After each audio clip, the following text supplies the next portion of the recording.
Restons debout un petit instant maintenant pour prier. Combien de personnes ici ont une requête dans leur cœur en voulant que Dieu fasse quelque chose de spécial pour vous pendant cette convention? Maintenant, courbons la tête devant lui.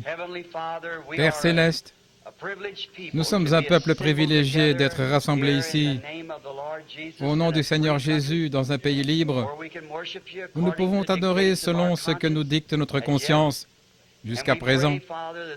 Et nous prions, Père, qu'il en soit longtemps ainsi. Et maintenant, puissions-nous profiter de ce grand privilège que nous avons. Puissions-nous mettre tout notre cœur dans la réunion de ce soir à t'adorer, pour qu'on puisse dire que Dieu était au milieu de nous ce soir, bénissant son peuple.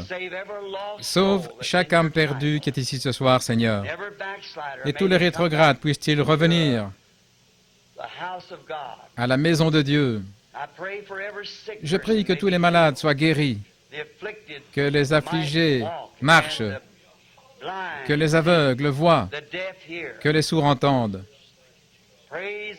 Que la louange et la gloire soient données à Jésus-Christ au milieu de son peuple. Qu'on se souvienne souvent et longtemps, Seigneur, parce que nous nous sommes rassemblés et que nous avons demandé ces bénédictions au nom de Jésus. Amen. Veuillez vous asseoir.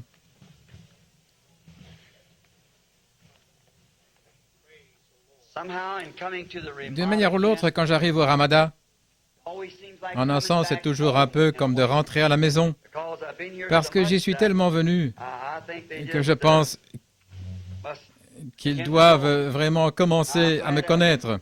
Et j'en suis bien content parce que j'ai trouvé un groupe de gens formidables dans ces hôtels Ramadan. Celui de Tucson et ici, les gens ont été vraiment gentils de nous permettre de faire ces réunions. Il n'y a pas longtemps, j'ai fait une de mes propres réunions au Ramadan et les gérants n'ont même pas voulu que je paye la location de la salle. C'est vraiment gentil. Je m'en souviens quand je voyage dans différents pays aussi. Là, des gens, ceux qui sont bons envers la famille de Dieu. Maintenant, depuis dimanche soir, ou plutôt depuis dimanche après-midi, nous avons passé des moments bénis dans le Seigneur, ou moi du moins, j'ai passé des moments merveilleux dans ses bénédictions et la communion du Saint-Esprit et avec son peuple. J'aime garder à l'esprit qu'ensemble, nous adorons Dieu. Vous êtes un attribut de Dieu, une partie de Dieu, quand vous devenez un fils ou une fille de Dieu. Et Dieu est en vous. Il veut accomplir sa volonté pourvu que vous le laissiez faire. Alors nous espérons ce soir que chaque personne oubliera les choses qui ont rempli ces journées, qu'on laissera tout cela de côté pour mettre notre cœur dans la réunion. Pas seulement ce soir, mais tout au long de la convention qui va suivre. Sans doute que beaucoup de délégués se sont rassemblés. Effectivement, je vois quelques personnes de plus sur l'estrade ce soir qui se rassemblent pour la convention qui commence demain. Et je demanderai aux gens qui sont ici pour le réveil que nous venons d'avoir, si vous le pouvez, j'aimerais que vous restiez pour la convention. Il y aura de très bons prédicateurs. Un frère n'a pas pu venir, mais il y en aura beaucoup ici pour le remplacer. Moi-même, je veux être là pendant toute la convention pour apprécier la communion fraternelle. Vous savez, nous montons sur l'estrade, nous les prédicateurs, et nous prêchons.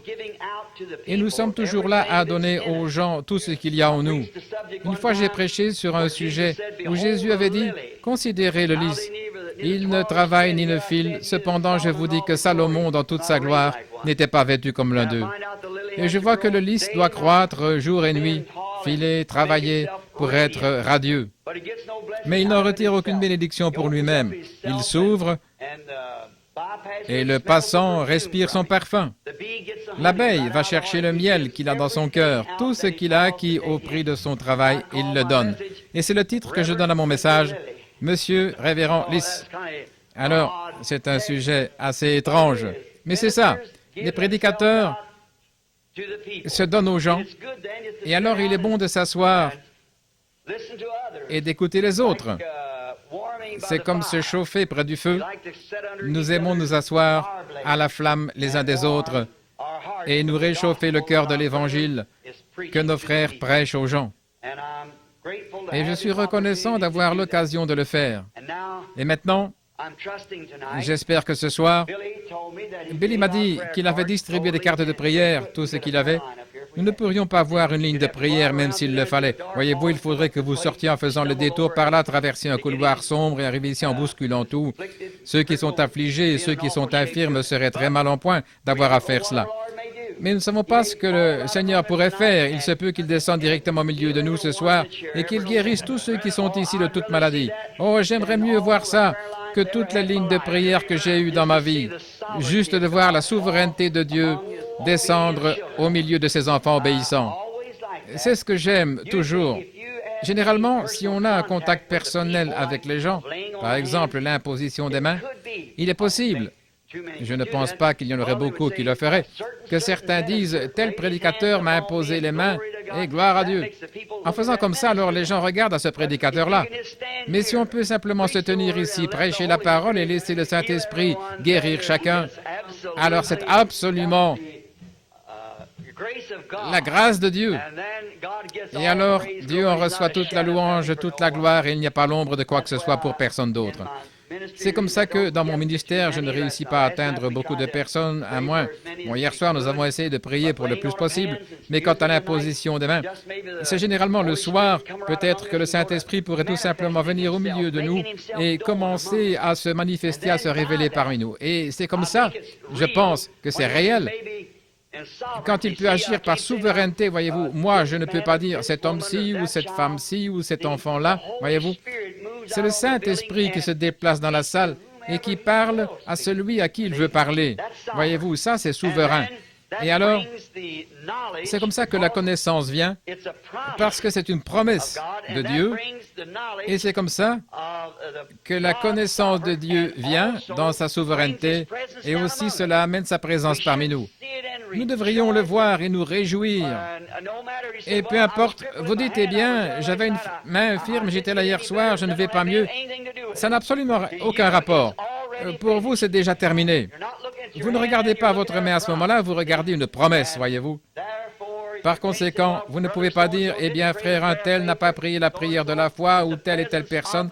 C'est la présence du Seigneur qui vous a donné la foi, voyez-vous. Et alors, il a envoyé sa parole et il les a guéris. Maintenant, hier soir, j'ai encore manqué à ma promesse. Je vais vraiment essayer de la tenir ce soir, si je peux. Bon, quelqu'un disait, vous ne vous êtes pas tenu à votre sujet hier soir. Non, je ne m'y suis pas tenu parce que, je vais vous dire pourquoi. J'avais l'intention de prêcher sur un sujet, je ne me souviens plus exactement quoi maintenant, mais Dieu riche en miséricorde. Et je me suis mis à essayer d'expliquer ce que Paul avait dit là, quand il avait dit, nous qui, autrefois, à un moment donné, à un autre moment que maintenant, nous étions morts dans le péché et les transgressions. Dieu nous a vivifiés, rendus à la vie. Bon, voyez-vous, avant que quelque chose puisse être vivifié, il faut qu'il y ait quelque chose là pour le vivifier. C'est exact. Donc, si vous étiez dans la préscience de Dieu, alors vous devenez une partie de Dieu, et le seul moyen pour vous d'être un fils de Dieu ou une fille de Dieu, c'est que vous deviez être une partie de Dieu, et Dieu n'est pas complet sans vous. Forcément, c'est exact. Parce qu'il y a une seule source de vie éternelle, et c'est Dieu, et lui seul a la vie éternelle. Voyez? Donc, et vous étiez une partie de lui, en ce sens que vous êtes un attribut, ou que vous étiez dans sa pensée au commencement. Et c'est à cause de ça, parce qu'il a pensé à vous au commencement, et cela donne cette petite traction vers vous. C'est cela qui doit être vivifié. Certains ne seront jamais vivifiés, ce n'est tout simplement pas en eux, un point c'est tout. C'est comme si vous mettiez un grain de maïs en terre, il aurait beau avoir une très belle apparence, il n'y a pas en lui le germe de vie, il ne pourra jamais être vivifié. Mais le germe de vie doit d'abord se trouver là. Et j'ai pris la petite histoire de cet aigle qui circulait avec les poules et les poulets parce qu'il avait éclos et qu'il était né là-bas. Mais il ne se sentait pas être un poulet. Et vous savez, quand sa maman est passée et qu'elle a poussé son cri, il a entendu une voix qui lui plaisait vraiment parce qu'il était un aigle dès le départ. Tout ce qu'il lui fallait faire, c'est de se retrouver, trouver sa place. Et c'est comme ça pour chaque croyant. Vous n'êtes pas né pour ce monde-ci. Vous avez été créé à l'image de Dieu pour être un fils de Dieu. Et vous n'êtes pas à votre place dans cette basse-cour ici. Vous êtes un aigle. Vous savez, je me suis mis à parler de cet aigle et je n'arrivais plus à revenir sur Terre. Alors j'ai prêché trop longtemps et puis j'ai oublié mon sujet. J'ai perdu mes notes et tout le reste, c'était vraiment quelque chose. Mais c'est ça, en parlant de cet aigle. Maintenant, puisse cet aigle, Dieu, vous savez, Dieu compare ses prophètes à des aigles. Et il s'appelle lui-même un aigle. Il est l'aigle Jéhovah, Papa Aigle. Et s'il se donne ce nom, c'est parce que l'aigle peut voler plus haut que tous les oiseaux. Et parce qu'il est conçu différemment de tous les autres oiseaux. Maintenant, il ne construit pas son nid sur le sol comme les poules et tout, mais il va dans les hauteurs pour y construire son nid. Et autre chose, c'est un oiseau bâti d'une manière spéciale. Si un faucon, ou un corbeau, ou une buse, ou n'importe quel autre oiseau essayait de le suivre dans les cieux, il se désintégrerait. Il n'est pas conçu pour ça. Il faut être quelqu'un de spécial pour monter là-haut. Ses plumes sont fixées plus solidement que tous les autres oiseaux. Et son œil est plus perçant que celui de tous les autres oiseaux. Et plus il monte haut, plus il peut voir loin. Eh bien, certains oiseaux, quand ils arrivent à la hauteur où ils devraient être, ils sont aussi aveugles qu'une chauve-souris. Et c'est pareil. Eh bien, quand ils se détachent de leur credo, alors ils n'en savent rien. Les jours des miracles sont passés. Pourquoi? Ils ne peuvent pas le voir. Mais les aigles peuvent monter jusque dans les cieux et les cieux des cieux là-haut. Ça sert à quoi de monter jusque-là si vous ne pouvez pas voir? Oh, je suis si heureux d'être l'un d'entre eux et de m'associer maintenant avec tout un nid rempli de ces aigles. Prenons dans l'Ancien Testament le livre des Proverbes, écrit par Salomon, l'un des hommes les plus sages du monde après notre Seigneur Jésus. Mais lui n'était pas tout à fait comme Salomon, en ce sens que Salomon était un homme né d'une femme et qui avait été engendré par un père terrestre, David. Mais Jésus était un fils né d'une vierge et il n'était pas seulement un homme, mais il était Dieu, l'homme Dieu. Il était plus qu'un homme. Il était un homme plus. Mais Salomon était seulement un homme, comme vous et moi. Et il a demandé à Dieu la sagesse pour diriger son royaume. Et il a eu un don de sagesse, l'homme le plus intelligent qu'on ait jamais connu, après notre Seigneur. Il a écrit les Proverbes, et je trouve qu'ils sont vraiment bien. Et maintenant, nous allons prendre le livre des Proverbes au chapitre 1, ou plutôt au chapitre 2, et les premiers versets de Proverbes, Proverbe 2, à partir de 1. Proverbe 2, la suite des conseils que Salomon donne à ses fils. Mon fils, si tu reçois, excusez-moi, c'est Proverbe 3, 1. Excusez-moi, j'ai regardé ici dans mon livre, et je vois que c'est Proverbe 3 plutôt que 1 ou 2. Excusez-moi. Proverbe 3, verset 1. Mon fils, n'oublie pas mon enseignement et que ton cœur garde mes commandements, car ils augmenteront la durée de tes jours, les années de ta vie et ta paix. Que la loyauté et la vérité ne t'abandonnent pas. Lis-les à ton cou, écris-les sur les tables de ton cœur. Tu acquerras ainsi grâce et bon sens aux yeux de Dieu et des humains. Confie-toi en l'Éternel de tout ton cœur et ne t'appuie pas sur ta propre intelligence. Reconnais-le dans toutes tes voies et c'est lui qui aplanira ton sentier. Oh, je trouve que c'est vraiment le plus beau passage de l'Écriture. Maintenant, j'aimerais prendre comme sujet, tiré du verset 5, « Ne t'appuie pas sur ta propre intelligence. » Maintenant, voilà un sujet très étrange pour le jour où nous vivons. Parce qu'aujourd'hui, certainement qu'on met beaucoup l'accent sur l'instruction et sur notre propre intelligence des choses. Et nous voyons que cette déclaration étrange ici, comme d'autres passages des Écritures, elle a sa place, et nous faisons confiance à Dieu qu'il nous fera voir quelle est sa place. Aujourd'hui, nous envoyons nos enfants à l'école pour qu'ils acquièrent de l'intelligence. Une fois l'école primaire terminée, nous les envoyons à l'école secondaire pour qu'ils aient une meilleure intelligence côté connaissances. Et une fois ces études-là terminées, certains enfants ont même la chance d'aller à l'université. Ils vont à l'université pour parfaire leurs études et leur intelligence, leur connaissance. C'est ce qu'on exige d'eux. Souvent, pour obtenir un emploi, il faut avoir fait au moins des études secondaires ou des études supérieures et tout. Pourtant, le sage Salomon nous a dit de ne pas nous appuyer là-dessus, pas sur notre propre intelligence. Ne recevez pas vos instructions de ces choses-là. Nous nous demandons pourquoi il dirait une chose pareille. C'est parce que, généralement, notre intelligence moderne correspond à la sagesse de l'homme, ce qui est contraire à la parole de Dieu. Je pense que le conseil que Salomon essayait de donner à ses fils, ce n'était pas d'être illettrés, mais de ne pas s'appuyer sur leur intelligence. Et je trouve que ce serait une bonne exhortation aujourd'hui si nous disions en office et au Fils de Dieu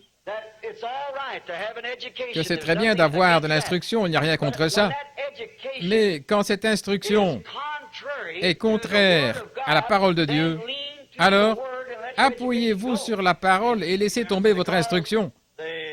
Voyez-vous, à cause de la parole, l'instruction va vous servir, va vous donner un bon emploi, vous serez probablement bien vu des gens intellectuels, et c'est en ordre, ça vous aidera probablement beaucoup, ça vous aidera du côté financier et du côté de vos moyens d'existence, vous vivrez peut-être un peu mieux. Mais souviens-toi d'une chose, mon fils, tu devras mourir. Peu importe toutes les études que vous avez pu faire, toute la culture que vous avez pu accumuler, vous devrez quand même faire face à la mort, parce qu'il est écrit que l'homme doit mourir, après quoi vient le jugement. La mort, ce n'est pas si grave, mais de passer en jugement, c'est ça qui est grave. Bon, vous pouvez mourir, mais après quoi vient le jugement? Et Dieu ne va pas vous demander combien d'études vous avez faites quand vous étiez sur Terre, combien de connaissances vous avez accumulées. Si vous avez le titre de bachelier en art ou le diplôme que vous avez bien pu avoir, même en tant que prédicateur, ce n'est pas là-dessus qu'on vous demandera des comptes, mais on vous demandera des comptes sur ce que vous avez fait de votre entendement de la parole de Dieu. Ce sera ça l'exigence. En effet, votre instruction, c'est bien, mais la parole de Dieu, c'est la vie. Ma parole est vie. Et la connaître, c'est la vie. Et il a dit, de le connaître, lui, il est la parole. Alors vous ne pouvez le connaître que par la parole, car il est la parole. Et c'est le seul moyen pour vous de le connaître, c'est par sa parole. Quelqu'un pourrait se présenter et dire, ceci c'est Dieu, ça c'est Dieu, ou ceci c'est juste, et ça c'est juste. Mais nous revenons à la parole, qui est la vérité. La parole, c'est exactement comme l'étoile polaire. C'est une vraie étoile.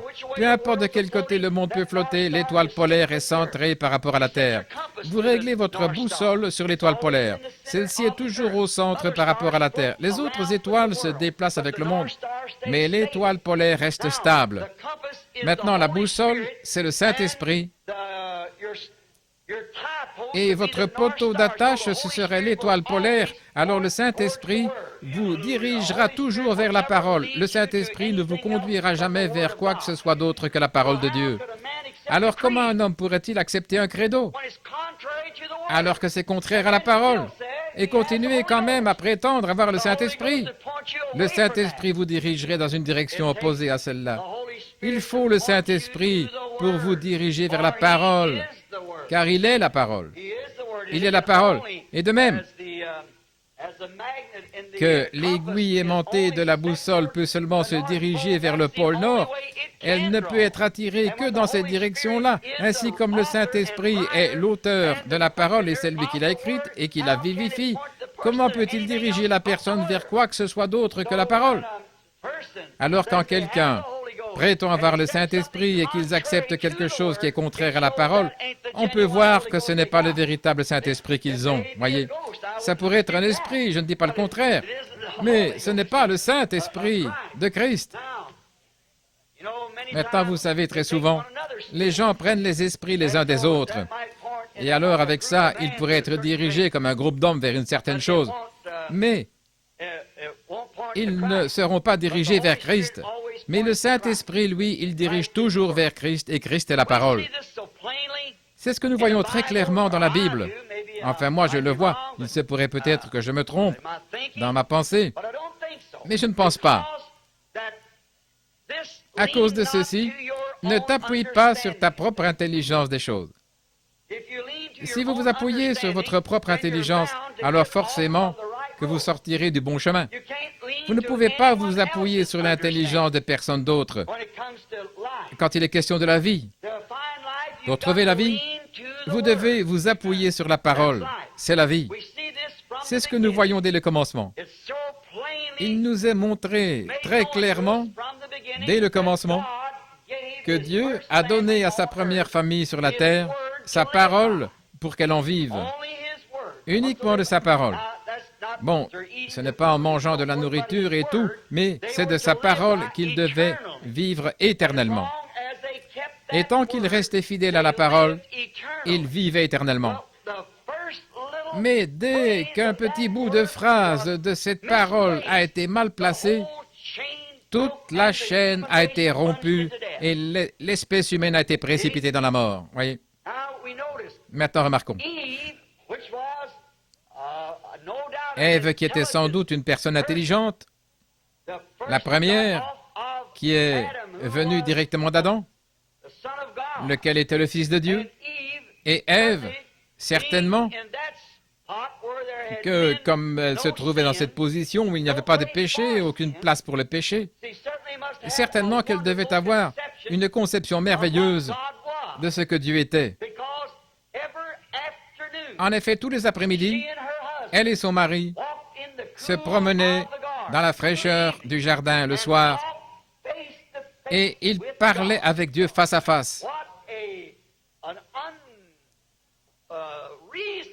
Comme c'était une chose déraisonnable qu'une personne qui marchait avec Dieu face à face tous les jours se tourne ensuite vers un raisonnement, quelque chose qui l'a fait raisonner pour la détourner de la parole de Dieu. C'est ce que nous avons encore aujourd'hui. Un raisonnement peut si facilement les détourner de la parole de Dieu après s'être trouvé dans la présence de Dieu. Ils voient la parole de Dieu qui est prêchée, la parole de Dieu qui est manifestée, des ivrognes et des pécheurs qui viennent à l'autel et se convertissent, qui deviennent de nouvelles créatures en Christ, des gens de mauvaise vie qui sont transformés en dames et en gentlemen. Et ensuite, ils se détournent de cette chose bénie qui les a conduits à cette vie et ils se pervertissent en s'appuyant sur un credo quelconque pour être plus populaires ou pour s'intégrer dans ce qu'ils appellent une meilleure classe de gens. Voyons, vous êtes dans la meilleure classe qui existe, des fils et des filles de Dieu. Eh bien, moi, je préfère cette compagnie-là à celle de tous les rois et de tous les potentats et de tout le reste. Pour moi, rien ne vaut ce groupe de gens humbles, même s'ils ne savent pas distinguer leur droite de leur gauche. Tant qu'ils connaissent Dieu, qu'ils l'aiment et qu'ils le servent, ce sont eux les célébrités du ciel pour moi. Oui, monsieur. Mais nous voyons qu'Ève s'est laissée facilement convaincre par Satan de se détourner de la parole de Dieu et elle s'est appuyée sur sa propre intelligence. En effet, Satan lui avait présenté quelque chose qui ne correspondait pas à ce qu'elle comprenait vraiment de Dieu. Mais il lui a été dit autre chose par l'ennemi, Satan, et elle l'a cru. Maintenant, nous en voyons les résultats. Cela a plongé toute l'espèce humaine dans la mort. Parce que la première mère sur la terre s'est appuyée sur sa propre intelligence, quelque chose de contraire à la parole de Dieu, et elle a plongé toute l'espèce humaine dans la mort. Maintenant, croyez-vous ça? C'est la parole. Eh bien, la femme est toujours... L'Église dans la Bible est typifiée par la femme. Et aujourd'hui, une Église qui peut accepter une série de dogmes ou de credos et plonger toute l'Assemblée dans la séparation d'avec Dieu. Ces gens qui adoptent ces choses plutôt que la parole de Dieu, ils sont exactement comme Ève, et c'est ce qui est arrivé bien souvent, si bien que toute cette génération a été plongée loin de la parole de Dieu. Et quand la parole est manifestée, que la parole est révélée, ils ne veulent pas l'accepter. Ils ne veulent pas, parce qu'ils s'appuient sur leur propre intelligence. Cette église a été construite ici, c'est un bâtiment magnifique, c'est une grande organisation, elle est membre d'un grand corps de gens. Pourquoi est-ce qu'on ne devrait pas en faire partie? Je vais m'appuyer dessus. Ne vous appuyez pas sur votre propre intelligence, mais appuyez-vous sur la parole du Seigneur. Donc finalement, toute l'espèce est retrouvée dans la mort. Comme je le disais, c'est la même chose maintenant pour les nombreuses personnes qui se reposent sur leur propre intelligence, sur leurs dogmes et leurs credos et tout, en déclarant que la parole de Dieu n'est pas entièrement vraie, qu'une partie est inspirée, qu'une autre partie ne l'est pas. Comment pouvez-vous avoir la foi dans une Bible dont une partie est inspirée et l'autre pas? Si une seule citation est fausse, alors toute la chose pourrait être fausse. Il faut qu'elle soit toute vraie, exactement vraie. Et certaines de ces soi-disant écoles bibliques perverties qui enseignent la connaissance humaine, une accumulation où on se réunit en conseil et on dit « Maintenant écoutez, si les jours des miracles, eh bien ils ont pris fin aux jours des apôtres. » Et bien des hommes qui relèvent de l'évêque ou des hommes haut placés s'assieront là et ils diront « Eh bien, si je peux seulement être d'accord avec lui, sans doute peut-être que je pourrais lui succéder. » Vous voyez, alors vous vous appuyez sur votre propre intelligence au lieu de vous tenir debout pour défendre la parole de Dieu. C'est ce qui cause ces choses. Il y a quelque temps, j'ai eu un litige pour une affaire d'impôt. Et il disait, mais vos administrateurs ne sont que des marionnettes, j'imagine. J'ai dit, si j'avais sur le conseil un administrateur qui ne soit pas du même avis et qui ne se lève pas, quel que soit celui qui parlerait sur le sujet pour exprimer son opinion personnelle, je l'exclurais du conseil. Oui, monsieur. Même si ça allait à l'encontre de ce que moi je crois, je voudrais qu'il exprime ce que lui pense, qui est juste. C'est pour ça que je l'ai placé là, pour voir ce qu'il en dira. Et c'est ce que nous avons. Jésus a dit dans Saint Jean 10, « Mes brebis connaissent ma voix. » Une voix, bien sûr, c'est sa parole quand il parle. « Mes brebis connaissent ma voix. » Elles ont eu la preuve que ma voix est la vraie. Elle a été confirmée, comme quoi il s'agit bien de ma voix. Maintenant, remarquez, ils ne sont pas sujets à suivre aucune autre voix. Ils ne le feront pas. Mes brebis connaissent ma voix. Et elles ne suivront pas un étranger. Autrement dit, elles ne comprendront pas une voix théologique qui donne un enseignement contraire à la parole. Les brebis ne comprennent pas ça. Pas plus que l'aigle d'hier soir ne pouvait comprendre le gloussement de la poule. Elles ne le comprennent pas, parce qu'il était un aigle. Et c'est pareil pour un véritable enfant de Dieu né de nouveau. Ils comprennent seulement les choses qui sont de Dieu. Maintenant, quelqu'un dirait, eh bien, écoute, là, tu pourrais faire ceci, je pense, je crois que ce n'est pas comme ceci, je crois que les jours des miracles sont passés, je ne crois pas que c'est la guérison divine, je ne crois pas ceci. Maintenant, un véritable chrétien de nouveau, ses oreilles ne retiendront jamais ça. Il ne le comprend pas. Et comment un homme qui croit en Dieu et qui peut lire la Bible et voir qu'il est le même hier, aujourd'hui et pour toujours, peut-il accepter une telle chose? Je ne le comprends pas. Donc, ils ne s'appuient pas sur leur propre intelligence. Comme par exemple un bébé. Prenez un petit bébé qui est né et qui s'est appuyé une fois sur le sein de sa mère, qui a tété son lait chaud, appuyé sa petite tête sur son sein, même s'il n'est âgé que de quelques heures. Un jour ou deux plus tard, retirez-lui sa mère et remettez-le au sein d'une mère étrangère. Il va lancer les pieds en l'air et hurler. Ce n'est pas sa mère. Voyez-vous, il a déjà en lui quelque chose parce qu'il est une partie de cette mère. Déjà, la nature lui a fourni un moyen de reconnaître sa propre maman. Et si la nature a fourni au bébé le moyen de reconnaître sa mère qui lui a donné naissance, combien plus un fils de Dieu qui est né de l'Esprit de Dieu, il connaît sa maman, il sait parce qu'il est né de la parole et il comprend la parole. Mettez-le dans un lieu étranger et certainement qu'il ne sera pas à sa place, il sortira de là à toute vitesse. Parce qu'il ne s'appuie pas, quelqu'un dira, « Attends là mon chéri, c'est elle ta maman à présent. » Ce n'est pas sa maman parce qu'il a un moyen de reconnaître qu'il est une partie de cette mère-là. C'est sa mère, personne d'autre ne pourra jamais la remplacer. Il reconnaît sa propre mère. Remarquez, comme c'est vraiment le cas, que Dieu a créé toutes choses selon son espèce. Le bétail selon son espèce. Souvent, quand nous faisions le rassemblement du bétail, nous rabattions des troupeaux et les petits veaux. Je me demandais comment ils feraient pour reconnaître leur maman.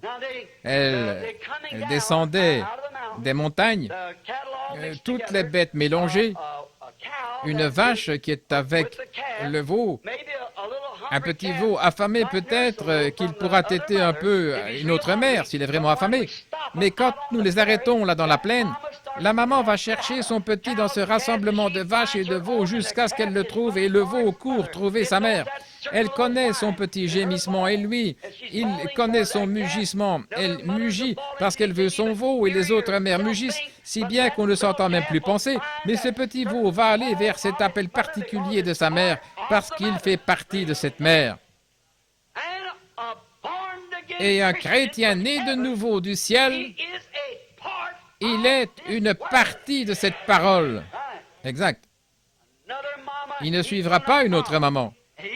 Il est une partie de la parole, il s'en tient à la parole. Si la trompette rend un son confus, qui pourra se préparer au combat, a dit Paul. Il connaît le son de la parole. Remarquez ce qu'il en est. La main prédestinée de Dieu qui est avec eux du début à la fin. Il sait qu'il a été destiné à cela, qu'il s'est trouvé dans la vérité de l'Évangile, il sait qu'il est né de l'Esprit de Dieu, il sait que l'Esprit de Dieu ne peut pas nier la parole de Dieu. Par conséquent, il ne suivra pas un étranger. Remarquez, je regardais une note ici que j'avais écrite là. Je n'y avais pas fait attention, mais quand mes yeux sont tombés sur le passage de l'Écriture, j'ai pensé y faire référence. Remarquez comment ces brebis prédestinées l'ont suivi à l'époque même des plus grands théologiens qu'on ait jamais eus. Ils sont sortis sans hésiter parce qu'ils l'ont reconnu. Ils savaient ce que la parole avait promis pour ce jour-là. Ils savaient à quoi ressemblerait le Messie quand il viendrait. Et Simon-Pierre est venu vers lui.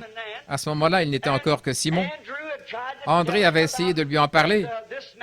Cet homme est le Messie. Bon, Simon, évidemment, il était peut-être un peu entêté, il ne voulait pas y aller. Mais quand il s'est avancé dans la présence de Jésus, quand Jésus a dit, « Tu t'appelles Simon et tu es le fils de Jonas. » Maintenant, nous savons que Jésus a dit à ses apôtres qu'il les connaissait avant la fondation du monde. Ils étaient les attributs de ses pensées. Par conséquent, comme cette semence reposait en lui et qu'il savait que la parole l'avait annoncé et que la promesse avait été faite que le Messie serait un prophète, quand il a vu cela, eh bien la pêche s'était terminée pour lui. Il savait alors qu'il allait déposer ses filets parce qu'il allait devenir pêcheur d'hommes. Maintenant, d'autres personnes s'étaient tenues là, elles avaient vu la même chose et pour elles, c'était un mauvais esprit. C'étaient les théologiens, parce que ça ne correspondait pas au goût de leur enseignement théologique. Et ils l'ont rejeté parce qu'ils s'appouillaient sur leur propre intelligence des choses, celle de leur docteur, alors que Jésus-Christ était venu, accomplissant la parole promise. Ils étaient trop aveugles pour le voir. Ils se sont appuyés sur ce que le sacrificateur disait et sur ce que l'Église disait, plutôt que sur ce que Dieu disait. Maintenant, Jésus les a réprimandés à cause de ça. Il a dit, « Sondez les Écritures, car vous prétendez avoir en elles la vie éternelle. Et ce sont elles qui rendent témoignage de moi. Ces Écritures que je vous demande de sonder, elles vous disent qui je suis. Mais ils ne voulaient pas s'appuyer sur ce que la parole disait. Ils s'appuyaient plutôt sur leur intelligence de ces choses. Ils s'appuyaient sur leur propre intelligence. Et l'Écriture nous dit qu'ils étaient voilés. Le voile de leur propre théologie les avait aveuglés. Vous dites, Frère Branham, où voulez-vous en venir? Voici où je veux en venir. Cette chose-là est en train de se passer de nouveau. C'en est au point où des hommes et des femmes et des gens vont s'appuyer sur une certaine église à laquelle ils ont adhéré et dont ils font partie. Peu importe ce que la parole de Dieu en dit, ils continuent là en s'appuyant sur leur propre intelligence et en ne tenant aucun compte de la parole de Dieu comme si elle n'avait jamais été écrite. C'est une semence de vie humaine qui n'a pas germé. La vie physique est là, mais il n'y a pas de vie spirituelle à l'intérieur qui puisse être vivifiée. Le voile couvrait leur visage. Maintenant, remarquez, ils avaient leurs propres pensées de ce que Dieu devait être, ils avaient leurs propres idées de ce que le Messie devrait être, mais la parole disait ce que le Messie devrait être. Alors voyez-vous, ils avaient leur propre intelligence de ce qu'il serait. Sans doute que le souverain sacrificateur disait « Tous mes sacrificateurs sous mes ordres, quand le Messie viendra, nous avons construit un grand temple ici, nous avons fait tout ceci, et la Bible dit qu'il entrera soudainement dans son temple et toutes ces choses. Quand il le fera, le Messie viendra directement ici, et il se fera connaître au milieu de nous. Il dira « Je suis le Messie, je suis arrivé, je suis ce Messie que vous attendiez. » Eh bien, quand il est effectivement venu, il est venu d'une manière tellement différente de leur pensée qu'ils ne l'ont pas reconnu. Ils n'ont pas su qui il était. Que se serait-il passé si un hypocrite s'était présenté là et qu'il avait dit « Je suis le Messie, je suis le docteur un tel », il l'aurait accepté. Mais quand on est venu vers un homme qui était né d'une naissance douteuse, qui n'avait reçu aucune instruction dans aucune école qu'il aurait fréquentée, il n'avait aucune expérience de séminaire, aucune carte de membre, mais il était l'interprétation de la parole de Dieu manifestée. Les œuvres que je fais vous déclarent qui je suis. Si je ne fais pas les œuvres dont il avait été promis que je les ferais, alors ne me croyez pas. Ne pourrions-nous pas appliquer ça à ce jour-ci? Quand le Saint-Esprit vient, il veut l'appliquer ça à un autre âge. Quand il vient avec l'action et les démonstrations de sa puissance de vie éternelle, les gens veulent accepter ça du fanatisme sauvage. Pourquoi? Ils s'appuient sur leur propre intelligence et non sur la parole du Seigneur. Vous savez que c'est vrai. L'identification, l'interprétation que Dieu donne lui-même, c'est la manifestation de la promesse. Peut-être que je vais le dire pour que ce soit encore un peu plus clair. Quand Dieu prononce la parole, il n'a pas besoin d'aucun homme, d'aucune femme, ni de personne d'autre pour en donner le sens. Eh bien, vous dites, Dieu, c'est ceci qu'il a voulu dire, Dieu, ce qu'il veut dire. Il le dit, c'est exactement ce qu'il veut dire, voyez. Maintenant, comment interprète-t-il sa propre parole? En l'accomplissant. La Bible dit, une vierge concevra. Et elle l'a fait. Ça ne demande aucune interprétation. Dieu a dit qu'il y ait de la lumière, et il y en a eu. Ça ne demande aucune interprétation. Dieu a aussi dit qu'en ces derniers jours, il répandrait son esprit sur toute chair. Et il l'a fait. Ça ne demande aucune interprétation. Tout ce que ça demande, c'est une acceptation. Quelqu'un qui acceptera ce que Dieu a fait. Ça ne demande pas d'interprétation. Dieu interprète sa propre parole. Dieu a promis ces choses que nous voyons jour après jour. Il a promis de les accomplir au dernier jour. Les gens d'aujourd'hui, comme à cette époque-là, ils s'appuient sur leur propre intelligence. Mon pasteur dit que c'est du fanatisme. Mais la Bible dit que ces choses se produiraient. Vous allez vous appuyer sur l'intelligence de qui? La Bible a promis que dans les derniers jours, l'âge de l'Église de Laodicée se serait tellement enrichi et qu'il se suffirait à lui-même. Je suis riche, je n'ai besoin de rien. Je suis assise comme une reine. Elle est riche. Et il a dit, tu ne sais pas que tu es misérable. Maintenant ça, c'est l'âge de l'Église en entier. L'Église, à l'Église de Laodicée. Tu es nu, aveugle, pauvre, misérable, et tu ne le sais pas.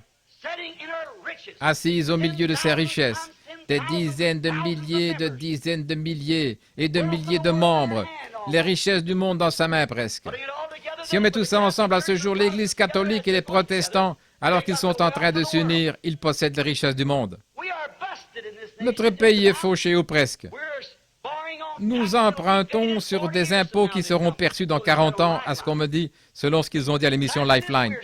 Les impôts que nous dépensons en ce moment seront perçus dans 40 ans. Mon petit-fils, si Jésus tarde, les impôts qu'il paiera quand il aura 40 ans, c'est ce que nous dépensons en ce moment. Nous envoyons ça pour aider les pays étrangers alors que les Indiens de chez nous meurent de faim. Nous essayons d'acheter la fraternité. La fraternité, ça ne s'achète pas. Un ami, ça ne s'achète pas. Non. Mais voilà ce que nous faisons. Voilà notre système.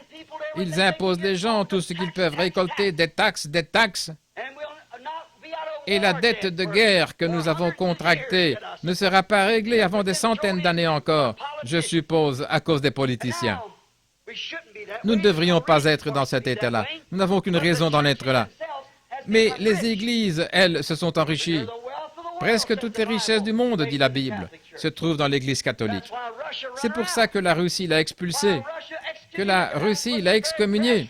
C'est ça qui a été la source même du communisme. C'est parce que l'Église enseignait qu'elle était quelque chose alors qu'elle n'était pas différente du reste du monde. Quand nous étions en Finlande là-bas, que ce petit garçon a été ressuscité, ces soldats russes se tenaient au garde à vous et ils disaient « Nous recevrons un Dieu qui peut ressusciter les morts ». Nous avons construit des dénominations et des écoles et des bâtiments, mais nous n'avons pas fait ce que Jésus nous avait dit de faire, c'est-à-dire prêcher l'Évangile. Nous avons cherché à instruire le monde. Il n'a jamais dit « instruisez le monde ». Celui qui sera instruit sera sauvé. Vous devez naître de nouveau, être rempli du Saint-Esprit. Voilà pourquoi nous avons échoué si lamentablement partout. Voyez-vous, nous avons les richesses, nous les avons. Maintenant, qu'est-ce qui va arriver? Quand cette Église, le Conseil mondial des Églises, se réunira, ne pouvez-vous voir qui sera à la tête? Vous, les méthodistes, les presbytériens, ne pouvez-vous pas comprendre ça? Et les autres, même les pentecôtistes, vous dites que vous n'y entrerez pas. Ou bien vous y entrerez, ou bien vous démantèlerez votre dénomination. De deux choses l'une. C'est là devant vous. Vous devrez le faire. C'est une contrainte, la marque de la bête. C'est exactement ça. Le système dénominationnel. Absolument, je peux le prouver par la Bible. C'est la marque de la bête. Elle était une prostituée. Ses filles étaient des prostituées. Et nous savons que c'est la vérité. La religion organisée, c'est contraire à la parole. Et les principes sur lesquels elle se fonde sont antichrist. Tout ce qu'on trouve là-dedans n'est pas antichrist, mais les principes sur lesquels elle se fonde, son système est antichrist parce qu'il est contraire à la parole de Dieu. Tous les systèmes organisés sont ainsi. Voilà, voyez-vous, et vous vous appuyez sur quelqu'un d'autre, leur intelligence, au lieu de vous appuyer sur l'intelligence de Dieu, ce que Dieu en a dit. C'est la raison pour laquelle c'est faux. Des jeunes hommes vont dans les séminaires, ils ont une bonne instruction, ils vont à ces écoles soi-disant bibliques, et peut-être qu'ils ont un appel de Dieu dans leur cœur. Ils vont là-bas et ils sont tellement endoctrinés avec un point de vue. Un tel l'a dit, l'évêque un tel, celui-ci l'a dit, celui-là. Les hommes réunis en conseil sont d'accord que ça devrait être ainsi. Peu importe quiconque. Jésus a dit que toute parole d'homme soit un mensonge et que la mienne soit la vérité. Peu importe de qui, que la mienne soit la vérité. Maintenant, comment reconnaître ce qui est la vérité? Quand la Bible déclare que quelque chose arrivera, que quelque chose se produira, et que ça arrive ainsi. Maintenant, la Bible dit, en elle étaient les richesses du monde, l'or, l'argent. Donc, si nous sommes sur les talons or et que nous sommes fauchés, maintenant, qu'est-ce qui va arriver? Qu'est-ce qui va arriver? Vous savez, les riches de cette nation, les grandes usines, les hommes du whisky et du tabac et ainsi de suite, comme ça, ils n'accepteront pas de changer la monnaie. Alors la seule chose à faire, ce sera d'emprunter. Et il n'y a qu'un seul endroit où nous pouvons emprunter.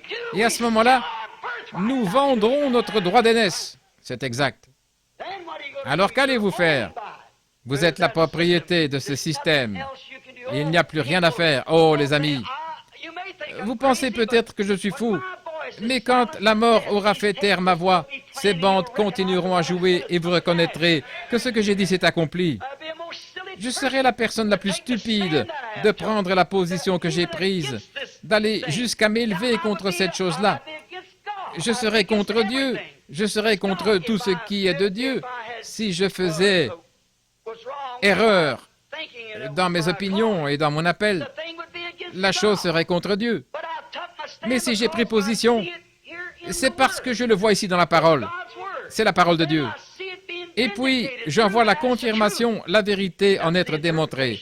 Voilà l'interprétation que Dieu donne de sa parole. L'interprétation que Dieu donne lui-même de sa parole, c'est sa façon de la confirmer et d'en établir la vérité. Pourquoi les pharisiens étaient-ils aveugles? Qu'est-ce qui les rendait si aveugles? C'est parce qu'ils refusaient d'accepter la révélation ou la confirmation de la parole.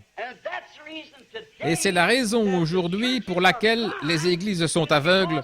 C'est parce qu'elles refusent d'accepter la révélation, alors même que la confirmation est donnée. Bien que la parole le dise, que c'est révélé, et que c'est ensuite démontré, elles refusent quand même de l'accepter. C'est pour ça que les Juifs, jusqu'à ce jour, les Juifs refusent de l'accepter. Vous ne pouvez pas leur parler de Christ parce que le voile couvre encore leur visage. Ils sont aveuglés. Et l'Église, vous ne pouvez pas leur parler du plein évangile et de la puissance de Dieu, parce que le Dieu de ce siècle les a aveuglés aux vérités de Dieu et qu'ils s'appuient sur leur propre intelligence. Alors que les femmes entrent dans l'Église et qu'elles se coupent les cheveux, parce que leur pasteur leur dit « Oh, tout va bien, cet homme-là est fou ». Mais la Bible dit qu'elle agit mal quand elle fait ça, que Dieu refuse d'entendre ses prières. Et certaines de ces femmes-là ajoutent encore à la honte en essayant d'être prédicateurs. À ce moment-là, elle fait une double chose. La Bible dit qu'elle ne devrait pas faire cela. Rien du tout. Mais l'Église, l'organisation va accepter ces choses. Elle ordonnera cette femme et l'enverra là-bas. Ils s'appuient sur leur propre intelligence. Une seule parole de Dieu mal placée ou mal interprétée ou qui n'est pas acceptée rompt toute la chaîne. L'homme ne vivra pas de pain seulement, mais de toute parole qui sort de la bouche de Dieu. Comment se fait-il que vous, les femmes, vous m'entendez prêcher contre ces choses, contre le port des shorts et le maquillage et ces coiffures à cheveux courts et toutes les choses du genre? Et puis chaque année, quand je reviens, vous êtes encore assises là dans le même état. C'est parce que vous vous appuyez sur votre propre intelligence plutôt que sur la parole du Seigneur. Et vous, les pasteurs, pourquoi ne nettoyez-vous pas votre Église? Parce que vous vous fiez à votre credo dénominationnel plutôt qu'à la parole du Seigneur. C'est vrai, ne vous appuyez pas sur votre propre intelligence. Eh bien, ne vous appuyez pas sur votre propre intelligence, mais sur la parole du Seigneur. Ils ne voulaient pas l'accepter parce qu'ils ne voulaient pas en accepter la confirmation. Jésus est venu avec un évangile exactement comme il avait dit qu'il viendrait. Même que souvent, Jean était un peu déboussolé quand on l'a mis en prison et il était là, il avait prêché que le Messie viendrait. Avec son vent à la main, il nettoierait son air et il brûlerait la paille dans un feu qui ne s'éteint point et amasserait le blé dans le grenier. L'Esprit de Dieu qui sortait, qui jaillissait de lui comme une fontaine. Et alors, quand il a vu venir Jésus, cette espèce de petit homme doux et humble qui était bousculé, il devait s'enfuir pour sauver sa vie. Jean ne comprenait pas. Alors il a envoyé quelques-uns de ses disciples pour voir Jésus, pour lui demander s'il était réellement celui-là. Comme c'était déshonorant pour Jésus. Après que ce prophète s'était tenu là dans l'eau avec la parole de Dieu, qu'il avait dit « Je l'ai reconnu, parce que j'ai vu le Saint-Esprit comme une colombe, Dieu descendre du ciel comme une colombe et entrer en lui. Et j'ai entendu une voix qui a fait entendre du ciel, c'est moi, celui-ci est mon fils bien-aimé. » Et après ça, Jean a dit « Allez lui demander si réellement c'était lui, ou devons-nous en attendre un autre ?» Maintenant, Jésus ne lui a pas envoyé un livre sur la façon de se comporter en prison ou sur l'Église à laquelle il aurait dû adhérer, mais il a dit « Restez un peu avec nous et observez ce qui se passe. Et après, allez montrer à Jean les choses que vous avez vues et faites. » En effet, ces œuvres qu'il faisait confirmaient qu'il était le Messie, le Fils de Dieu. Heureux celui pour qui je ne suis pas une occasion de chute. Cela a offensé tant de personnes. Il est si facile pour tant de gens de trouver dans la parole de Dieu une occasion de chute. Elle va à l'encontre, ils veulent s'appuyer sur leur propre intelligence, ils ne veulent pas accepter la parole de Dieu. Alors, ils suivent simplement la voie qu'on leur a enseignée. Et la voie qui leur est enseignée, leur Église s'appuie dessus, peu importe que Dieu ait promis qu'il enverrait la pluie, qu'il y aurait de la pluie le matin. Si l'Église dit « ça ne tient pas debout », ils vont croire l'Église plutôt que Dieu. Pourquoi? Ils sont nés de l'Église. Mais un homme qui est né de Dieu, il est de la semence de Dieu, et la semence de Dieu, c'est la parole de Dieu. Et il vit uniquement de cela. C'est sa vie. Donc ils s'appuyaient sur leur propre intelligence, mais ils ne voulaient pas s'appuyer sur la parole de Dieu. Ils savaient ce qu'il en était, c'était dans l'Écriture. Ils ont dit que c'était un mauvais esprit, cet homme-là. Pourquoi? Le sacrificateur avait dit, « Tous ceux qui iront entendre prêcher cet homme seront exclus de la synagogue. » À un moment donné, un homme qui avait été aveugle a été guéri par Jésus. Même ses parents, ils étaient vraiment heureux de sa guérison, mais ils avaient peur de confesser que c'était Jésus qui l'avait fait. Et oui, il a dit, « Est-ce là votre fils? » Oui, qui l'a guéri? Je ne sais pas. Il a dit, « Il a de l'âge, interrogez-le lui-même. » Il parlera de ce qui le concerne. En effet, il avait été dit que tout homme qui s'appuierait sur son intelligence à lui, Christ, plutôt que sur leur intelligence à eux, serait exclu de leur Église. N'est-ce pas exactement la même chose maintenant? Je vous pose la question. C'est exact. Ça se dessine de la même façon. Qu'importe ce que Dieu peut faire, il faut que ça concorde avec leur propre intelligence des choses et non avec ce que Dieu confirme être la vérité. Mais cet homme-là, il a eu la réponse. Qui t'a guéri? Celui qu'on appelle Jésus de Nazareth. C'est un pécheur, nous ne savons pas d'où il vient. Il a dit, ça c'est une chose étrange. Vous êtes censés être les conducteurs de cette heure. Et voici un homme qui a ouvert mes yeux, ce qui n'a pas été fait depuis le commencement du monde, et pourtant vous dites que vous ne savez pas d'où il vient? Oh là là, pourquoi? Ils s'appuyaient sur leur propre intelligence plutôt que sur la parole du Seigneur. En effet, Isaïe avait dit que les aveugles verraient, que le boiteux sauterait comme un cerf, que les déserts éclateraient en cris de joie.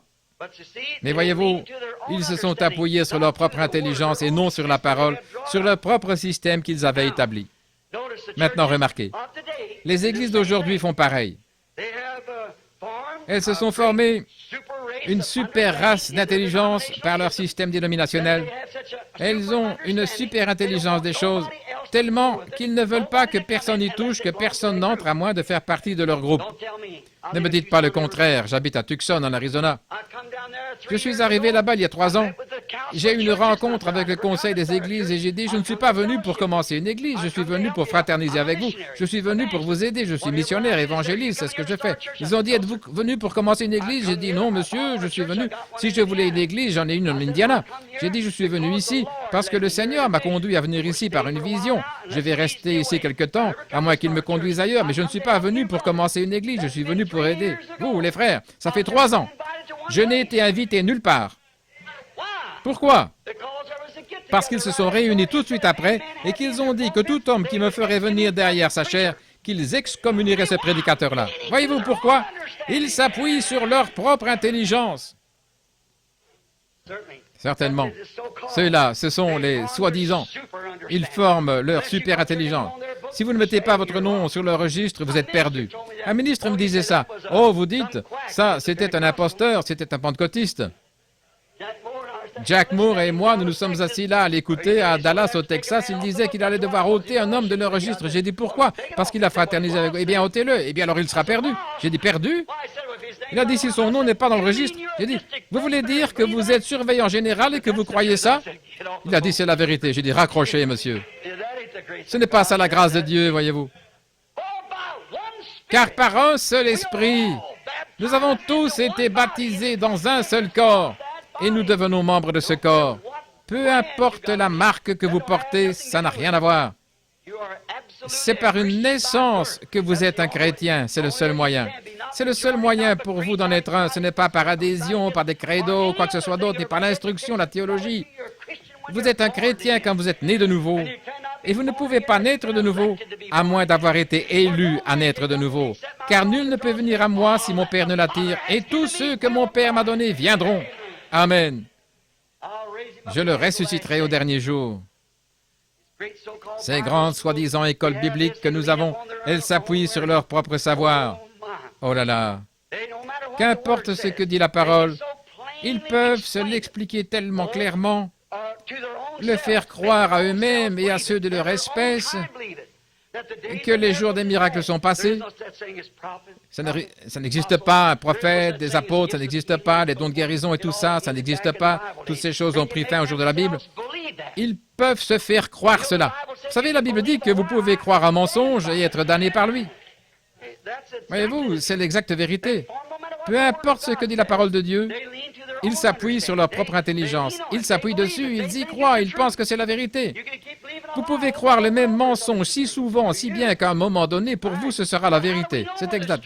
Mais comment savoir si c'est la vérité ou pas? Dieu en démontre la vérité, parce que c'est dans sa parole et qu'il la confirme, il en donne lui-même l'interprétation.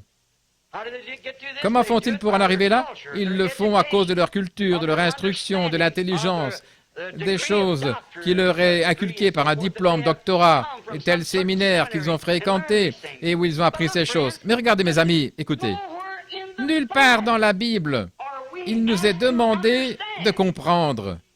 Il ne nous est pas demandé de la comprendre, il nous est demandé de la croire.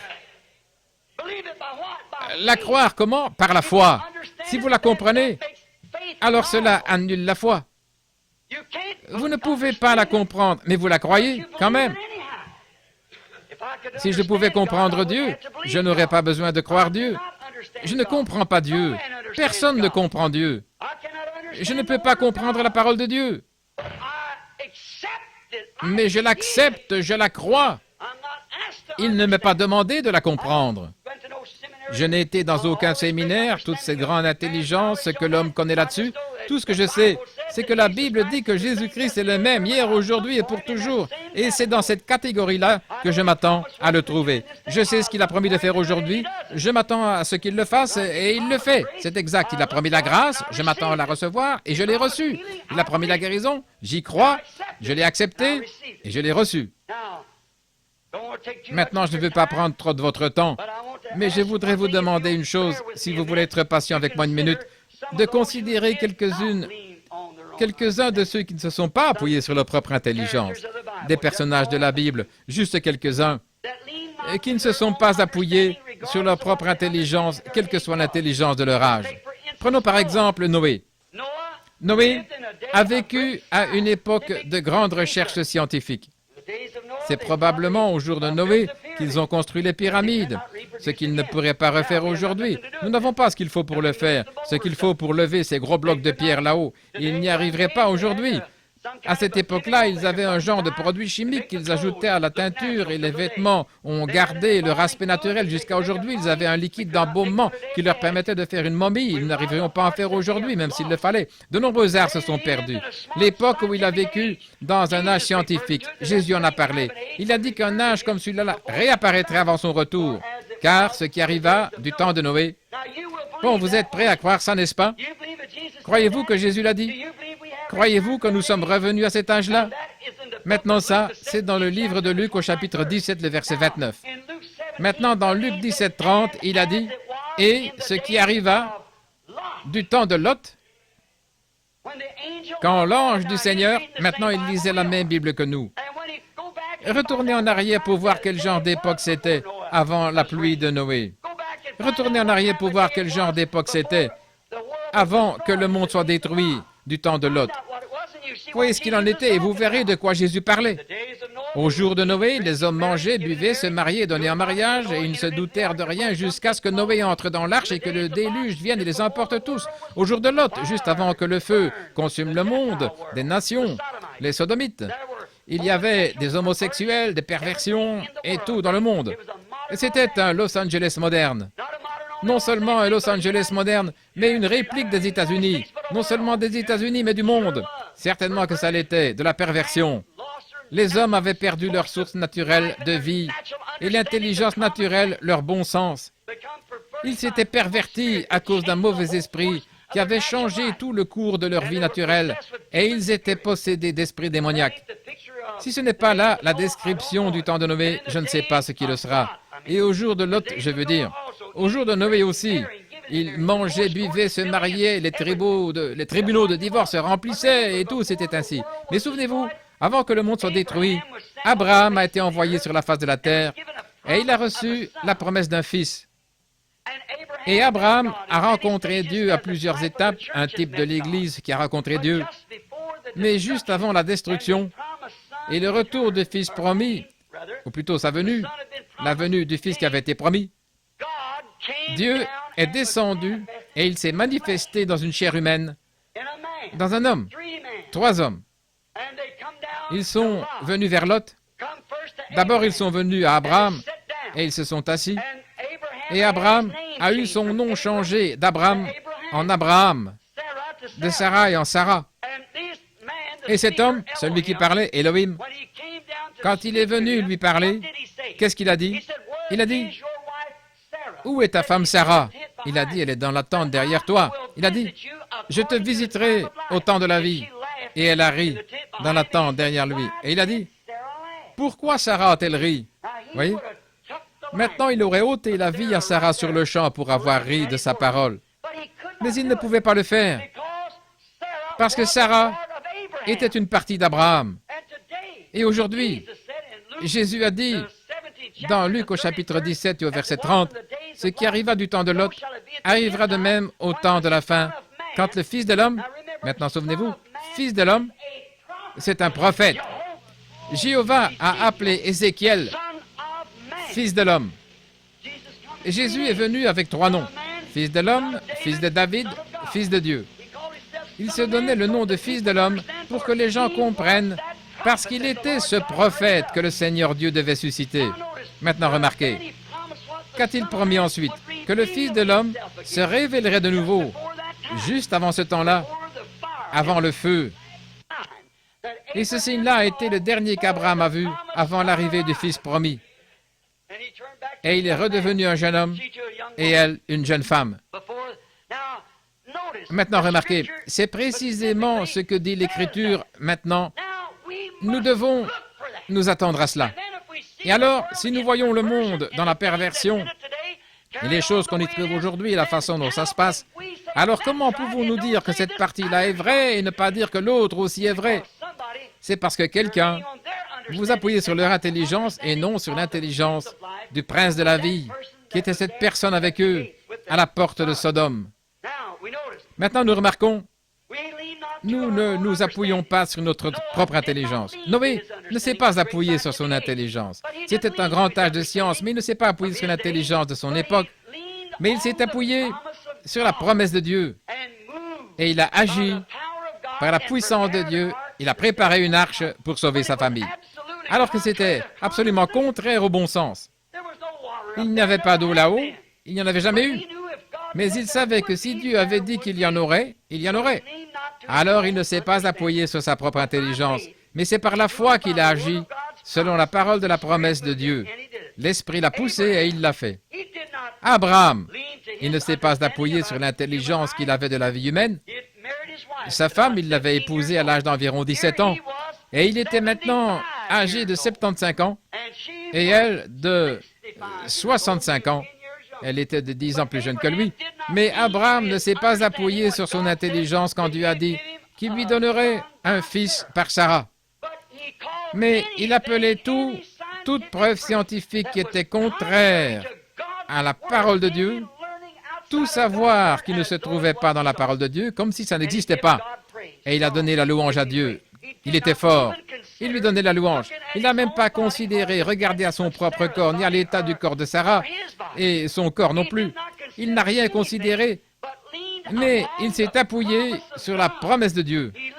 Il ne s'est pas appuyé sur sa propre intelligence. Il ne s'est pas appuyé sur des raisonnements. Vous dites, frère Branham, il est raisonnable que Dieu ne guérisse pas les malades, on a tellement de bons médecins. La Bible dit, nous renversons les raisonnements. Nous ne raisonnons pas. La foi ne raisonne pas, la foi croit et accepte. Remarquez. Mais il a cru au lieu d'être incrédule. Et il a appelé les choses qui n'étaient point comme si elles étaient, ce qui était contraire à tout raisonnement. Mais il n'a pas raisonné, il a cru simplement. Aucun raisonnement n'aurait pu démontrer la possibilité que ce bébé naisse. Cette femme-là avait passé l'âge de la ménopause depuis 20 ans. Et son corps à lui était, pour ainsi dire, mort. Et à l'âge de 100 ans, 25 ans plus tard, il donnait encore la louange à Dieu, ce qui était contraire à toute intelligence. Mais par la foi, il savait que Dieu tiendrait sa parole. Il ne s'est pas appuyé sur sa propre intelligence. Que se serait-il passé si Moïse s'était appuyé sur sa propre intelligence quand Dieu lui a dit qu'il allait reprendre Pharaon ou les enfants d'Israël de la main de Pharaon? Que se serait-il passé s'il s'était appuyé sur sa propre intelligence quand il était là près de la colonne de feu, que Dieu lui a dit « Vas-y, je serai avec toi ». Et quoi s'il s'était appuyé sur son intelligence quand il les amenait à la mer Rouge et qu'ils étaient là au bord de l'eau, alors que Dieu leur avait promis le pays promis? Et s'il s'était appuyé sur sa propre intelligence, comment vais-je faire pour traverser? Nous n'avons pas le temps de construire un pont. Il y a l'armée qui arrive derrière nous. Il y a les montagnes de chaque côté. Il y a l'eau devant nous. La mer Rouge. Bon, s'il s'était appuyé sur sa propre intelligence, il serait parti, les mains en l'air, en courant. Il se serait jeté aux pieds de Pharaon en disant « Pardonne-moi, Pharaon, j'ai mal agi. » Seulement, il ne s'est pas appuyé sur sa propre intelligence. Mais il a prié, et Dieu lui a dit d'avancer, et la mer s'est ouverte, ce qui était contraire à tout raisonnement. Mais il ne s'est pas appuyé sur sa propre intelligence. Que se serait-il passé si Josué, quand il est allé là avec les autres, les 10 dénominations, qu'il s'est rendu là-bas et qu'il a vu ce pays promis de Dieu, s'il était revenu avec eux en disant « Bon, c'est vrai, nous sommes comme des sauterelles à leurs yeux. Ce sont des géants. Comment pourrons-nous les prendre? Nous n'avons même pas d'épée, seulement ce que nous avons pu trouver. Comment pourrons-nous jamais nous emparer de ce pays? Voyons, c'est totalement impossible. Ils sont 50 fois plus nombreux que nous. Ce sont des soldats entraînés et nous ne sommes qu'une bande de bergers et de travailleurs dans la boue d'Égypte. Nous n'avons même pas de bouclier ni rien. Comment pourrons-nous nous en emparer? Voyons, l'intelligence aurait certainement démontré qu'il ne pouvait pas y arriver. N'importe quel militaire, comme lui ou Moïse, n'aurait pas pu s'appuyer sur sa propre intelligence. Seulement leur intelligence, ils ne se sont pas appuyés dessus, mais ils savaient que Dieu avait dit « Je vous ai donné ce pays, allez vous en emparer ». Ne vous appuyez pas sur votre propre intelligence. Si vous vous appuyez sur votre propre intelligence aujourd'hui quand vous êtes malade, peut-être que vous êtes dans un fauteuil roulant, mourant du cancer, vous souffrez du cœur, que le médecin dit que vous allez mourir. Si vous vous appuyez sur votre intelligence, vous mourrez. Mais vous ne vous appuyez pas sur cette intelligence-là, certainement pas. Et que dire des murailles de Jéricho, dont on dit qu'ils pouvaient faire une course de chars sur ces grandes murailles? Dieu a dit, allez là-bas et faites-en le tour tant de fois et sonnez de la trompette et tous ensemble poussez un grand cri et la muraille s'écroulera. Eh bien, ça c'était absolument, ce serait stupide pour la pensée charnelle. Mais Josué, il connaissait l'épaisseur de ces murailles-là, parce qu'il en avait construit beaucoup de murailles en Égypte. Il savait combien il y avait de ciment. Il en connaissait la solidité, on y faisait des courses de chars, il avait même des maisons construites dessus. Mais il ne s'est pas appuyé sur sa propre intelligence. Il a cru que ce que Dieu avait dit était la vérité. Il a obéi à sa parole et les murailles se sont écroulées. Il ne s'est pas appuyé sur sa propre intelligence. Et que se serait-il passé si pendant qu'il livrait bataille, et comme je le prêchais dimanche, et que le soleil allait se coucher avec l'ennemi qui avait été mis en déroute cette nuit-là, il se serait rassemblé, il serait revenu avec d'autres, il aurait tué beaucoup de ses hommes.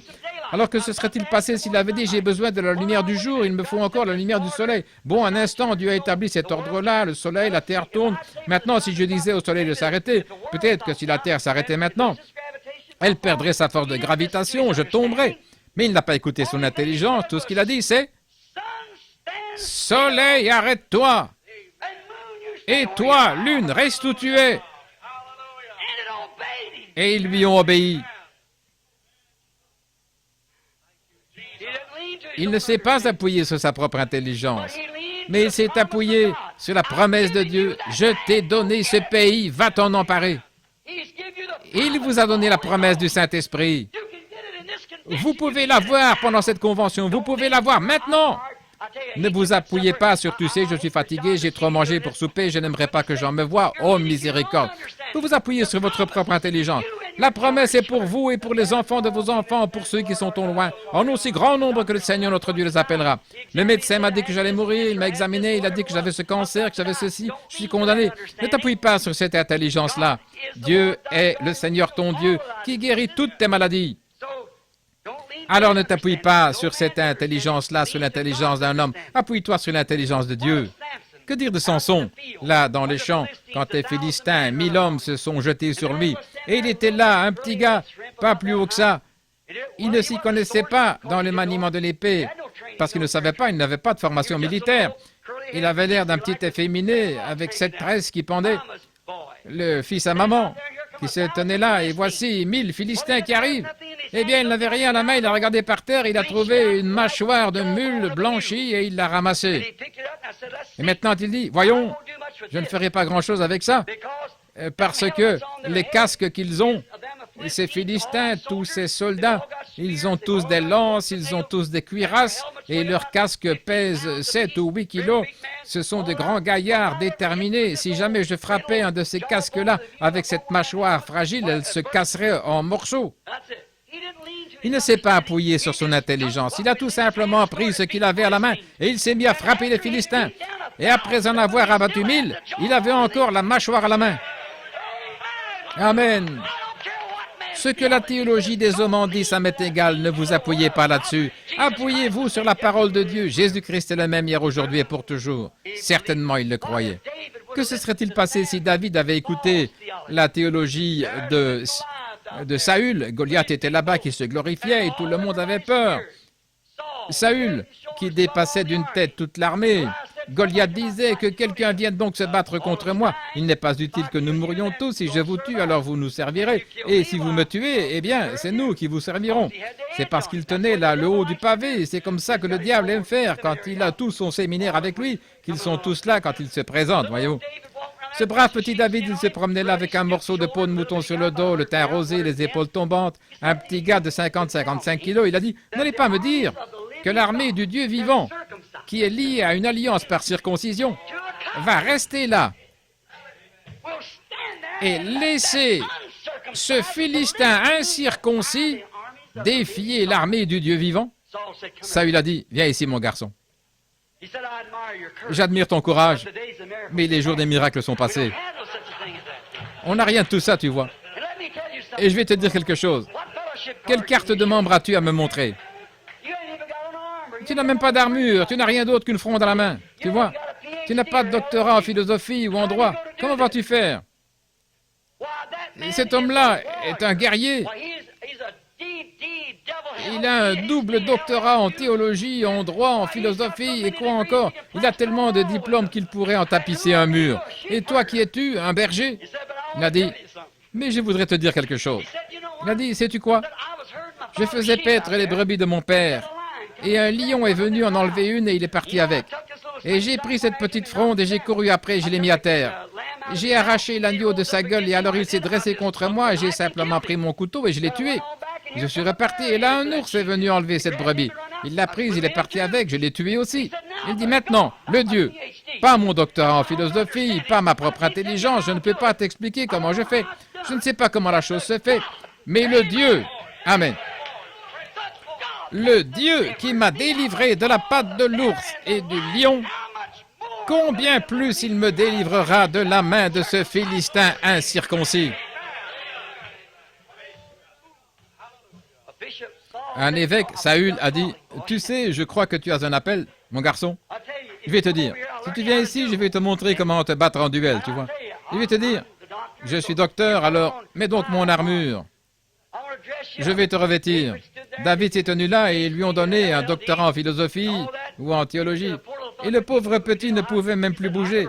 Il ne savait pas comment. Il a dit, je ne suis pas habitué à ça, cette veste ecclésiastique ne me va pas. Débarrassez-moi de ça. Laissez-moi y aller avec ce que Dieu m'a donné pour m'aider. C'est-à-dire la foi dans la puissance de Dieu. Et il ne s'est pas appuyé sur sa propre intelligence. Il ne s'est pas appuyé sur ce que quelqu'un d'autre avait dit.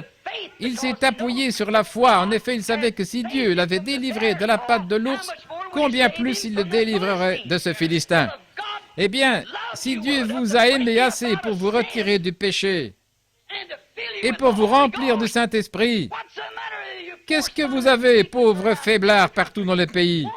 Ne va-t-il pas vous délivrer à plus forte raison de votre affliction, puisqu'il a promis de le faire? C'est la parole de Dieu qui le dit. Il le fera, certainement. Il l'a délivré de sa main. Oh, chacun des prophètes, qu'est-ce qui se serait passé s'ils s'étaient appuyés sur leur propre intelligence à leur époque? Ils ne seraient jamais allés voir les sacrificateurs et les souverains sacrificateurs pour les traiter de murailles blanchies et tout le reste. Ils n'auraient jamais prophétisé contre eux, ils auraient été comme certains de ces prophètes modernes. Ils auraient été d'accord, ils auraient porté de beaux vêtements, étaient dans le palais des rois. Qu'est-ce qui se serait passé si Jean avait essayé de s'appuyer sur sa propre intelligence? Mais il s'est présenté là, il disait un instant, Jean ne prêche surtout pas mariage et divorce. Il est allé devant Hérode et il lui a dit, il ne t'est pas permis de l'avoir pour femme. Il disait, sais-tu qui c'est? Je m'en fiche de qui c'est. Il ne s'appuyait pas là-dessus. Il disait, mais tu es dans le désert, là, l'association ne voudra pas t'accepter si tu te mets à te conduire comme ça. Il ne se souciait pas de l'association. Il ne s'appuyait pas sur sa propre intelligence, mais sur l'intelligence de Dieu, certainement. Il y a eu un homme qui, lui, s'est appuyé sur sa propre intelligence. Et il s'appelait Judas Iscariote. Oh, je ne vois pas comment il a pu faire une chose pareille. Il avait marché face à face avec Christ, exactement comme Ève l'avait fait au commencement. Il avait vu la confirmation, il avait regardé Dieu en face, comme Ève dans la fraîcheur du soir. Ève avait regardé Christ dans la fraîcheur du soir dans le jardin. Et Judas s'était assis dans la fraîcheur du soir, dans le jardin de Gethsémane, et il y a bien des endroits. Et il avait regardé ce même Christ. Il avait entendu enseigner, démontrer ce qu'il était par la parole, confirmer qu'il était le prophète dont Moïse avait annoncé qu'il serait suscité. Il leur avait dit, en prenant l'Écriture, qui il était et tous les détails, ils avaient vu Dieu démontrer qu'il était bien celui-là. Et ensuite, il s'est appuyé sur sa propre intelligence. Comment a-t-il pu faire une chose pareille? C'est parce qu'il n'y avait rien à l'intérieur de lui au départ. Il n'était pas une semence qui a germé. Il était le fils de la perdition, né de la perdition, et il est retourné à la perdition. Maintenant, remarquons, mais il est parti comme ça, peut-être qu'il s'était fait une idée par son intelligence, peut-être qu'il pensait que Jésus, il avait tant de respect pour lui, bon, il me semble que je pourrais peut-être le vendre pour 30 pièces d'argent. Comme ça, j'aurai de l'argent, je pourrais faire quelque chose avec, et il est capable de se délivrer tout seul. Voyez-vous, il ne savait pas que selon l'Écriture, il avait été suscité pour prendre cette position-là. Et les gens aujourd'hui non plus, ils ne se rendent pas compte que de l'état dans lequel ils sont ordonnés dans cet âge de Laodicée à être dans cet état-là, à mettre Christ dehors. Et lui, il frappe. Il cherche à revenir à l'intérieur, mais sans aucune collaboration nulle part. Il confirme sa parole à l'époque actuelle comme il l'a fait à chaque étape, à chaque époque, et il s'en détourne. Il s'appuie sur leur propre intelligence, voilà tout. Ou peut-être, disons qu'il pensait comme ceci, que s'il vendait Christ pour 30 pièces d'argent, eh bien, qu'il aurait de la communion fraternelle avec certaines des grandes dénominations de l'époque, les pharisiens et les sadducéens. Il a pu se dire, bon, attends un peu, il peut se débrouiller tout seul. Je l'ai vu livrer de grandes batailles, je sais qu'il peut se débrouiller tout seul. Alors aussi bien me faire un peu d'argent, un genre de petit fonds de retraite, comme on dit. Et puis peut-être qu'à ce moment-là, j'aurai la cote auprès des églises aujourd'hui, si je leur livrais, voyez. Mais il s'est appuyé sur sa propre intelligence plutôt que sur l'intelligence de savoir que c'était là la parole de Dieu confirmée. Et il a fait à Jésus exactement ce que les Écritures avaient dit qu'il ferait. Et aujourd'hui, le monde ecclésiastique a mis Christ à la porte en ces derniers jours, et c'est exactement ce que le livre de l'Apocalypse a dit qu'il ferait. C'est l'esprit de Judas de nouveau, sous forme d'église, ayant l'apparence de la piété, mais reniant la parole. C'est exact. Maintenant, oh là là, quel en était le résultat? La mort. Exactement comme pour Ève. Et c'est ce qui se produit chez tous les autres qui cherchent à pervertir la parole de Dieu et qui s'appuient sur leur propre intelligence. Même maintenant, ils vendent, pas pour 30 pièces d'argent, mais peut-être pour devenir, quelqu'un de haut placé avec une expérience de séminaire. Ça ne vaut pas 30 pièces d'argent, mais ils la vendent quand même. Ils vendent l'intelligence qu'ils ont de Dieu pour une chose pareille. Quelle différence avec le grand érudit Saint Paul qui possédait toute la connaissance dont il pouvait se vanter. Mais il a dit, j'ai rejeté tout cela, tous mes raisonnements. J'ai rencontré une colonne de feu un jour que j'étais en route vers Damas. Il a dit, je ne suis pas venu vers vous avec une supériorité de langage, parce que si je l'avais fait, vous auriez mis votre confiance dans la sagesse des hommes. Mais je suis venu vers vous avec la puissance et la démonstration du Saint-Esprit, pour que vous vous appuyiez sur la parole de Dieu. Amen. Il a dit, si un ange du ciel venait vous annoncer autre chose, qu'il soit maudit. Galates 8. C'est exact. Non, monsieur, il n'a jamais fait ça. La petite femme au puits, elle était immorale. Mais elle savait que les églises l'avaient excommuniée. Mais elle ne s'est jamais appuyée sur sa propre intelligence.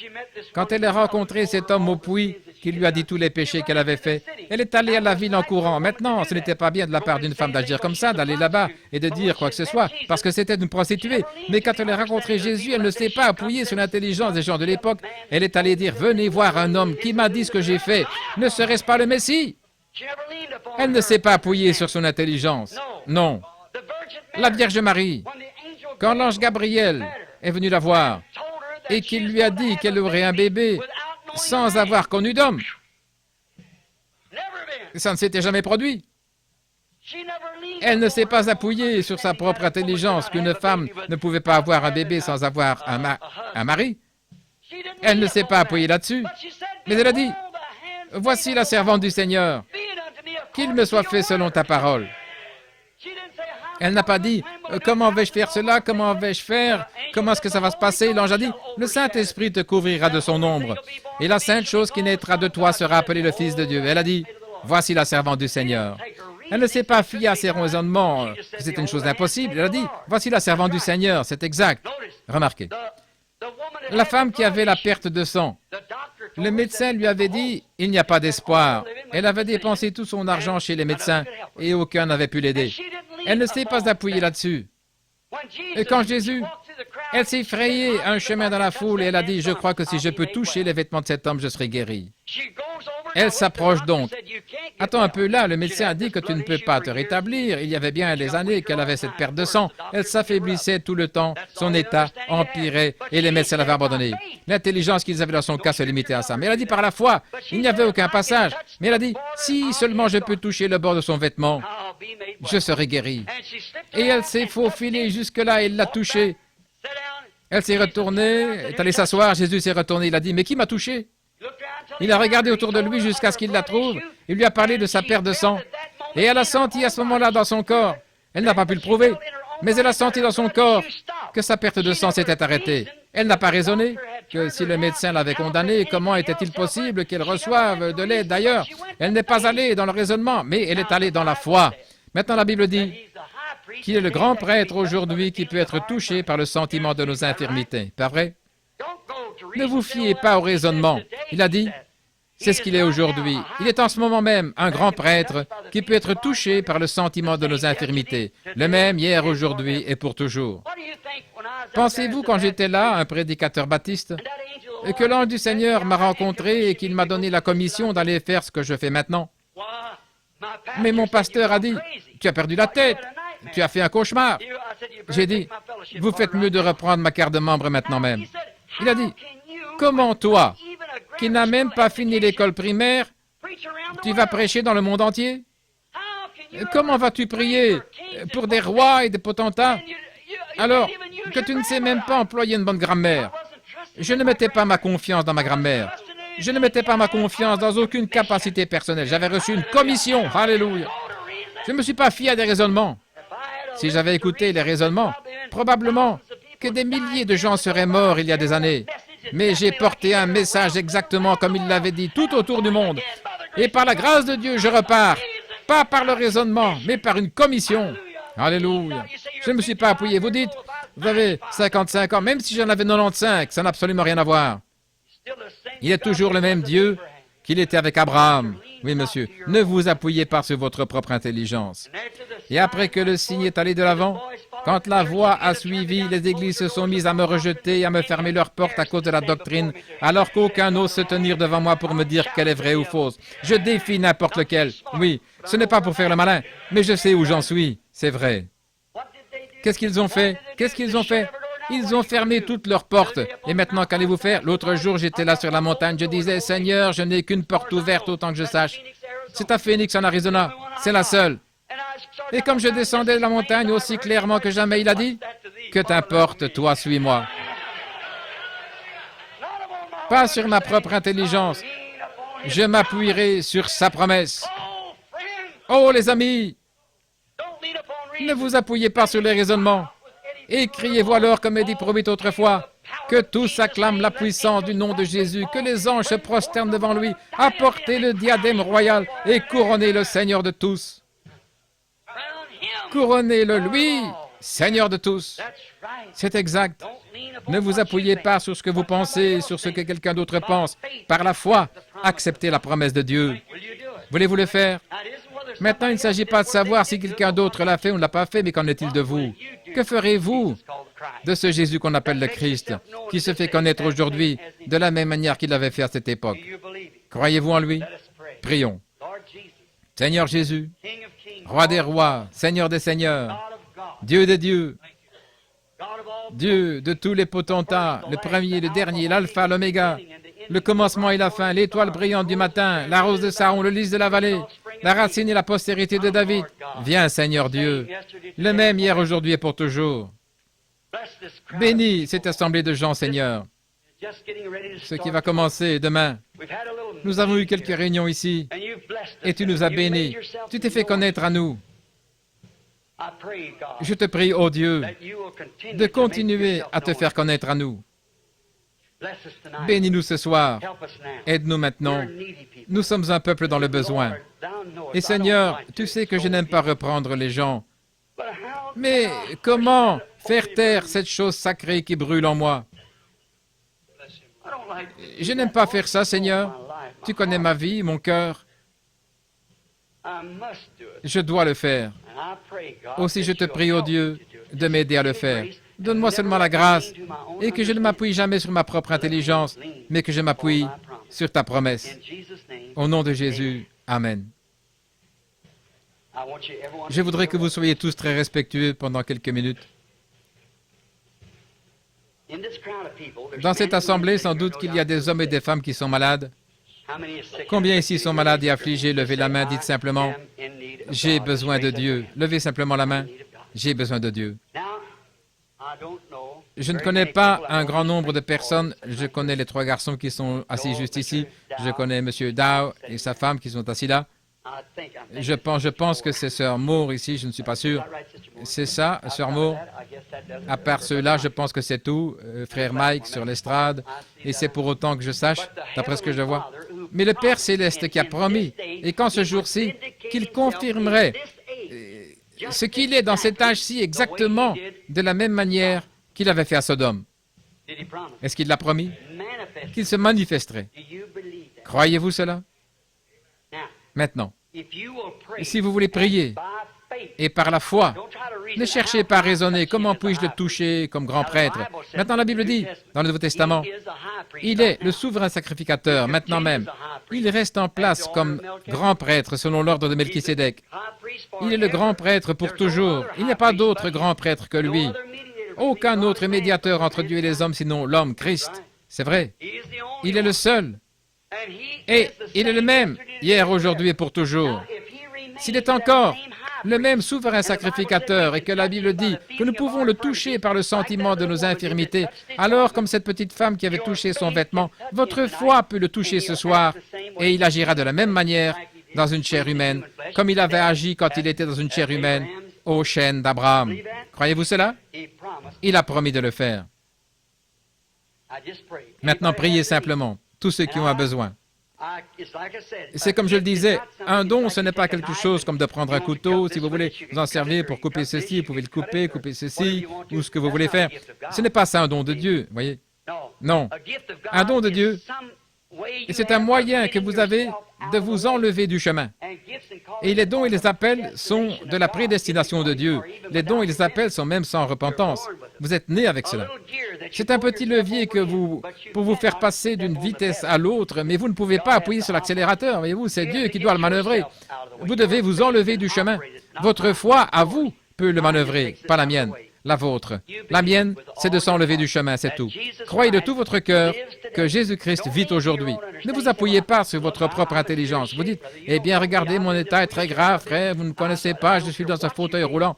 Ce que vous avez été pour moi, ça ne compte pas, voyez. Si Dieu ne va pas descendre et faire exactement ce qu'il a fait quand il était ici sur la terre dans un corps physique, il le fera dans votre corps, dans mon corps, tous ensemble, comme une unité qui croit en lui. Il le fera parce qu'il a promis de le faire. Maintenant, ne vous appuyez pas sur ce que quelqu'un a dit. Oh, c'est de la télépathie. C'est comme ça qu'ils l'appellent. Ils ont dit la même chose de Jésus. Un diseur de bonne aventure, un démon. Mais il était le Fils de Dieu parce qu'il correspondait à la parole promise de Dieu. Maintenant, comme je le disais, les salles qu'on a, on n'est pas obligé d'avoir ça pour venir imposer les mains aux gens. Mais nous leur avons imposé les mains hier soir. Mais la seule chose que vous devez avoir, c'est la foi et ensuite reconnaître. Par la foi, vous l'acceptez. Par la foi. Non, par quoi que ce soit. Ne dites pas, eh bien, comment cela se peut-il?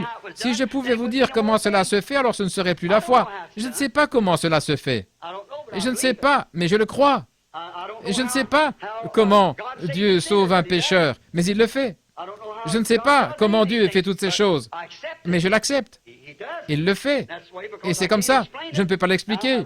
Ça ne s'expliquera jamais. Personne ne peut l'expliquer. Parce que si vous l'expliquez, à ce moment-là, ce n'est plus la foi. Je ne comprends pas que Dieu et Christ puissent être une seule et même personne, mais il l'était. L'Écriture le dit. Eh bien, vous ne pouvez pas l'expliquer, mais il l'était. Mon Père est en moi. Ce n'est pas moi qui fais les œuvres, c'est mon Père qui est en moi. Si je ne fais pas ses œuvres, alors cela montre que je ne suis pas de lui. Mais si je fais ses œuvres, alors c'est lui-même qui rend témoignage que je suis de lui. Eh bien, c'est la même chose maintenant, exactement. Il est le même hier, aujourd'hui et pour toujours, si vous voulez croire. Maintenant, il y a un homme assis juste ici devant moi. Il a les cheveux foncés. Il porte une montre au bras, un costume foncé, il porte des lunettes. Si vous regardez ici, vous le verrez assis, là, les yeux fermés, il prie. Je ne connais pas cet homme. Le Père Céleste sait que je ne le connais pas.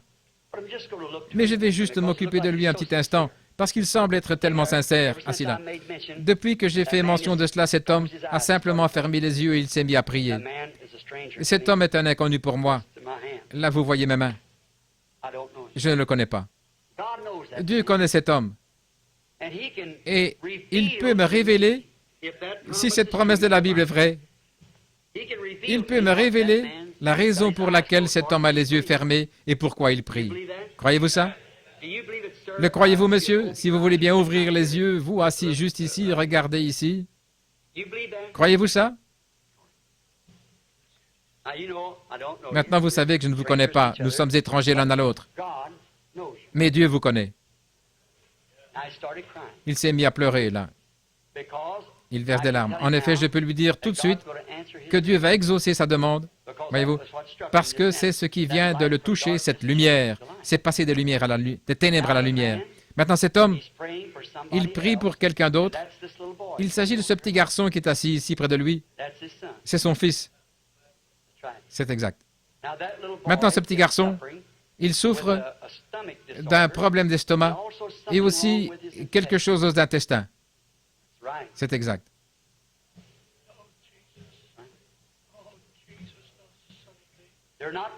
Vous n'êtes pas d'ici, vous n'êtes pas de l'Arizona, vous êtes de la Californie. C'est exact. Et vous êtes un ministre. Et vous êtes en communion avec les assemblées de Dieu. C'est vrai.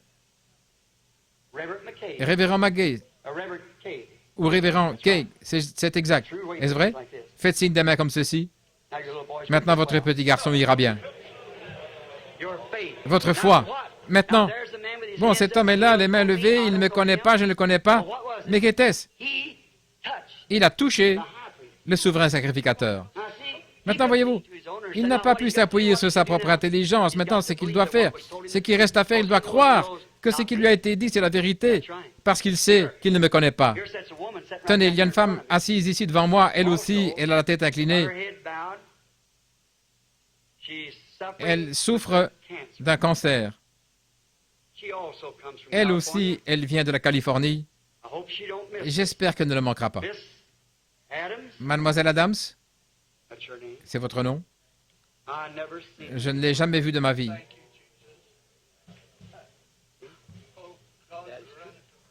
Oui, c'est vrai.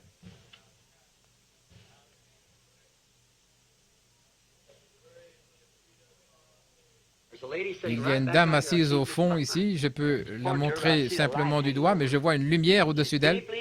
Elle a des ennuis sérieux. Une chose, elle a mal au cou.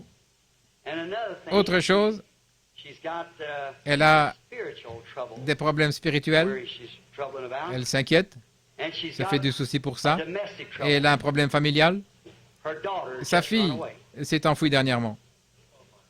C'est exact. C'est vrai, n'est-ce pas? Elle a la main levée. Madame Miller, c'est exact. Croyez-vous? Dieu vous la renverra. Il guérira votre corps. Maintenant, je ne l'ai jamais vue de ma vie. Elle m'est totalement inconnue.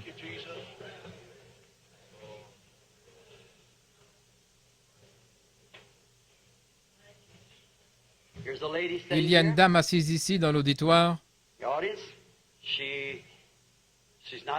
Elle n'est pas d'ici. Elle aussi est de Californie. Elle a un cancer.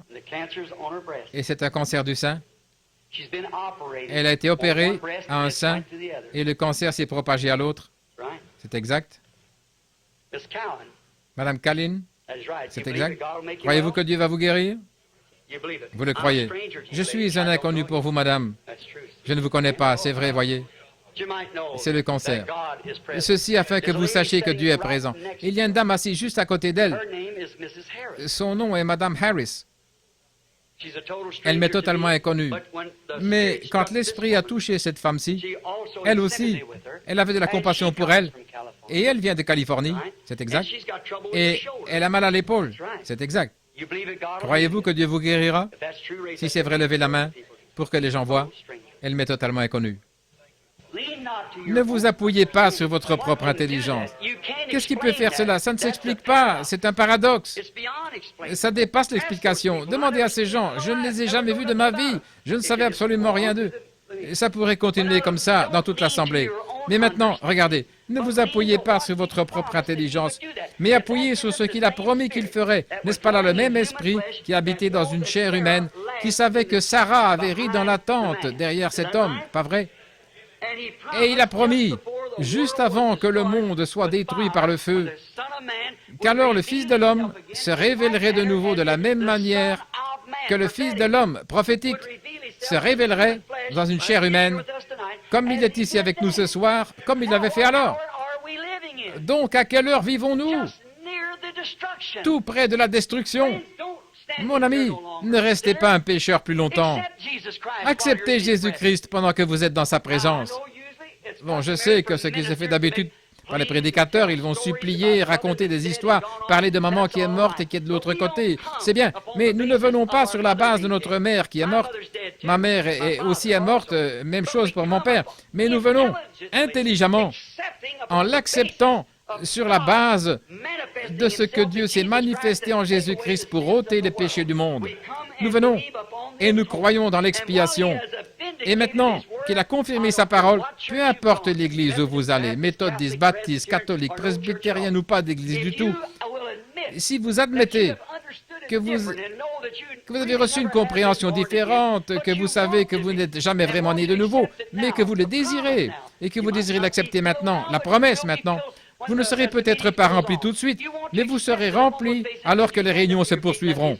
Si vous voulez l'accepter sur cette base-là, voulez-vous vous lever? Je vais prier pour vous, tous ceux qui sont ici. Ne vous appuyez pas sur vous-même en disant « j'ai parlé en langue ». Ça n'a absolument rien à voir. Je crois aussi au parler en langue, mais j'ai vu des sorcières, des démons et tout le reste parler en langue et interpréter. C'est vrai. Demandez aux missionnaires ici. Frère Krish, tu sais que c'est vrai. Je les ai vus parler en langue et boire du sang dans un crâne humain, invoquer le diable. Certainement. Je les ai vus poser un crayon par terre qui s'est soulevé et a écrit en langue inconnue. Et le sorcier qui se tenait là, le sorcier en a donné l'interprétation. Alors le parler en langue, ce n'est pas le signe que vous avez le Saint-Esprit. Et si vous parlez en langue et que vous niez cette parole, il y a quelque chose qui ne va pas quelque part. C'est vrai. Ne vous appuyez pas sur votre propre intelligence. Quelqu'un dira, eh bien, j'ai crié, moi aussi. Mais ne vous appuyez pas là-dessus. J'ai vu toutes sortes de puissances démoniaques crier et hurler. J'ai vu des musulmans pousser des cris et hurler au point de se transpercer les mains. En Inde, je les ai vus crier, sauter en l'air, prendre des boules remplies d'eau et les accrocher dans leur peau et marcher sur des charbons brûlants. C'est vrai. Alors qu'ils renient Jésus-Christ.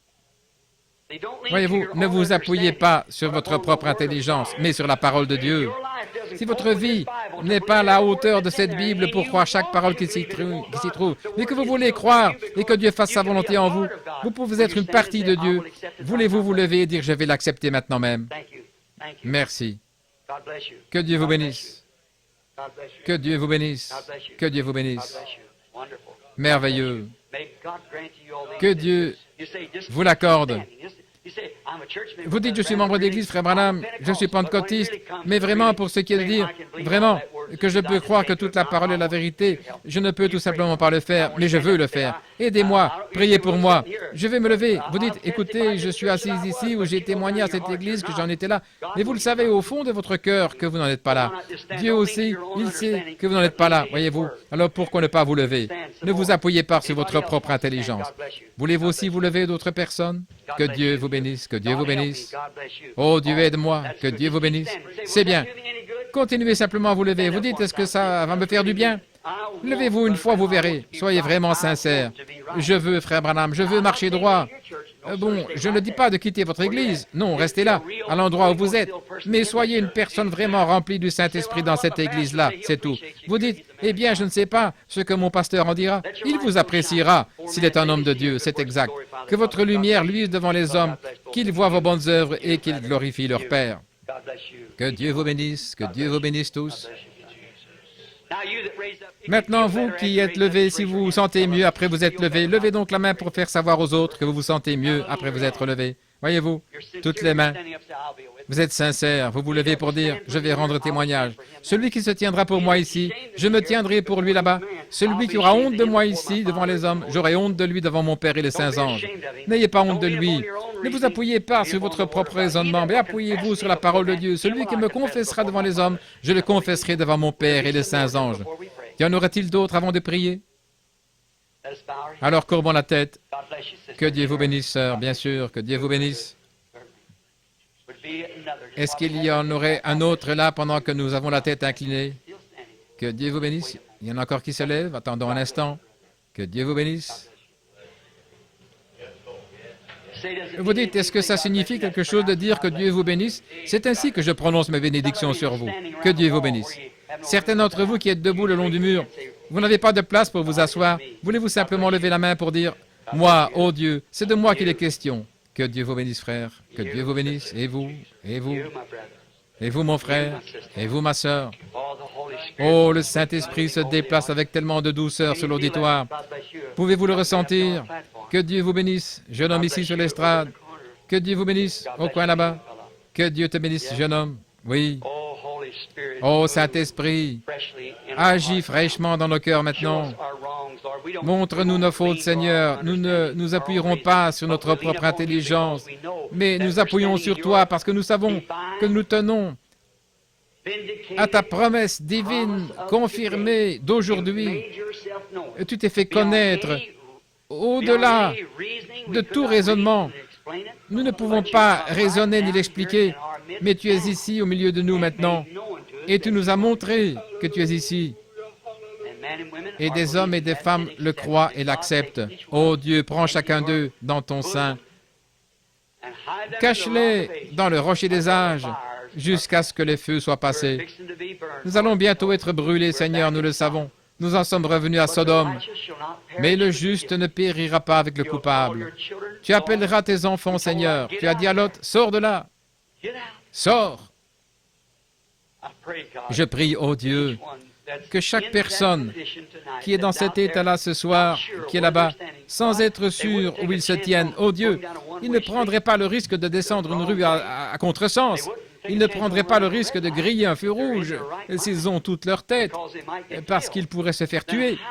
Alors comment des gens peuvent-ils prendre des risques quand il s'agit de leur destination éternelle, se contenter de supposer, de présumer, de s'aventurer sans autorité pour la raison qu'ils sont membres d'une église ou d'une dénomination? Et vraiment, ils ne peuvent pas comprendre que la parole de Dieu puisse être aujourd'hui telle qu'elle était à cette époque-là, que ses promesses puissent être manifestées. L'âge apostolique, c'est du passé. Aide-les, Père. Je te les confie au nom de Jésus-Christ. Amen. Merci, mon frère, ma sœur. Je suis si heureux de vous appeler mon frère, ma sœur. Souvenez-vous, Dieu me fera répondre de chaque parole au jour du jugement. Tout ce que j'ai prêché ce soir, j'aurai à en répondre. Je suis conscient de ça. Qu'est-ce que j'ai fait depuis petit garçon? Sinon prêcher cet évangile, et ensuite je serai rejeté. Maintenant, combien d'entre vous sont malades et affligés si ce soir? Voulez-vous qu'on prie pour vous? Levez la main. Maintenant, voulez-vous faire quelque chose? Posez vos mains les uns sur les autres. Imposez-vous les mains les uns aux autres. Que tout le monde courbe la tête maintenant, exactement comme si vous étiez à l'église, ici sur l'estrade. Cher Dieu, au nom de Jésus-Christ et dans sa présence, une présence qui a été confirmée, la parole même qui a été prêchée a été confirmée, que tu es le même hier, aujourd'hui et pour toujours, que le Saint-Esprit de Dieu envahisse cette assemblée de gens maintenant. Beaucoup d'entre eux sont venus t'accepter comme leur sauveur. Beaucoup de rétrogrades t'ont accepté et sont revenus. Oh Dieu, je te prie, au nom de Jésus-Christ, de guérir chaque personne. Tu as dit, voici les signes qui accompagneront ceux qui auront cru. S'ils imposent les mains aux malades, ils seront guéris. Tu l'as promis, Seigneur. Et les enfants qui croient ont posé leurs mains les uns sur les autres. Satan, tu es vaincu. Sors de ces gens, au nom de Jésus-Christ. Laisse aller ces gens à cause du royaume de Dieu, au nom de Jésus. Amen. Tous ceux qui croient que Jésus-Christ est votre guérisseur maintenant, aussi bien que votre sauveur, et qui voulez l'accepter sur la même base, levez-vous et dites, j'accepte maintenant Jésus comme mon guérisseur, comme mon sauveur. Merveilleux. Gloire au Seigneur. Merci Seigneur. Maintenant levons les mains et chantons pour lui.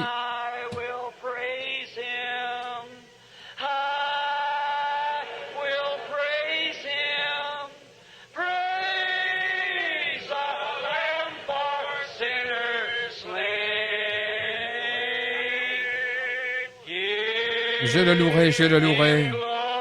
Je louerai l'agneau immolé pour les pécheurs. Donnez-lui gloire, vous tous les peuples, car son sang a effacé toutes les taches. Oh, vous vous sentez bien, n'est-ce pas? Chantons-le encore.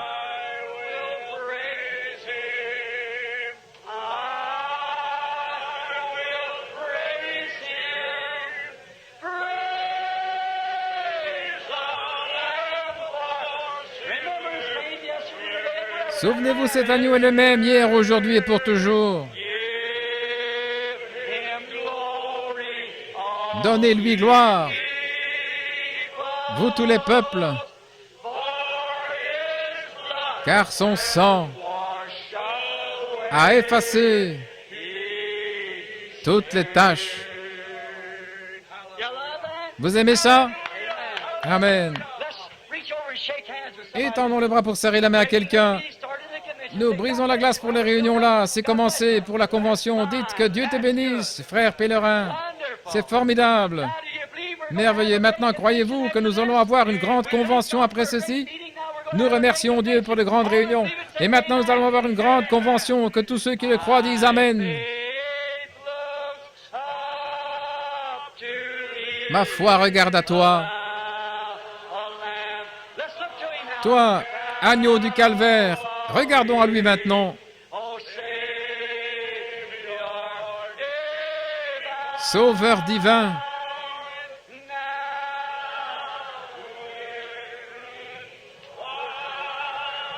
Écoute ma prière.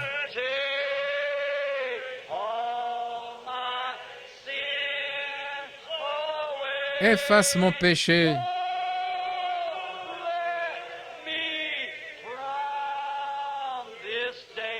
Oh, que je sois dès ce jour être entièrement à toi.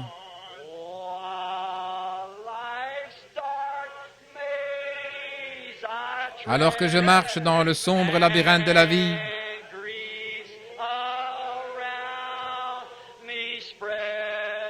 entouré de douleurs, ô toi, sois mon guide.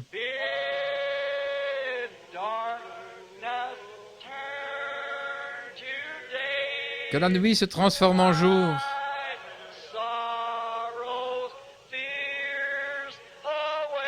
Viens essuyer mes larmes.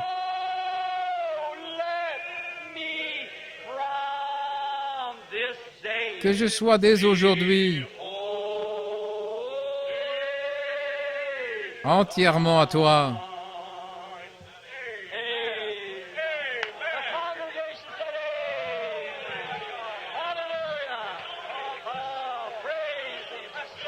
Oh, louez-le! Louez l'agneau immolé pour les pécheurs. Donnez-lui gloire, vous tous les peuples. Car son sang a effacé toutes les taches. Comme c'est merveilleux. Très bien. Courbons la tête maintenant pour la bénédiction. Je ne sais pas qui a été choisi pour ça, frère Johnny Manadal de Californie. Pendant que nous avons la tête inclinée maintenant, n'oubliez pas, demain soir, la convention se passera ici même, dans cette salle, à 7h30. Que Dieu vous bénisse. Avez-vous apprécié la présence de Dieu? Courbons la tête maintenant pendant que frère Johnny termine la réunion.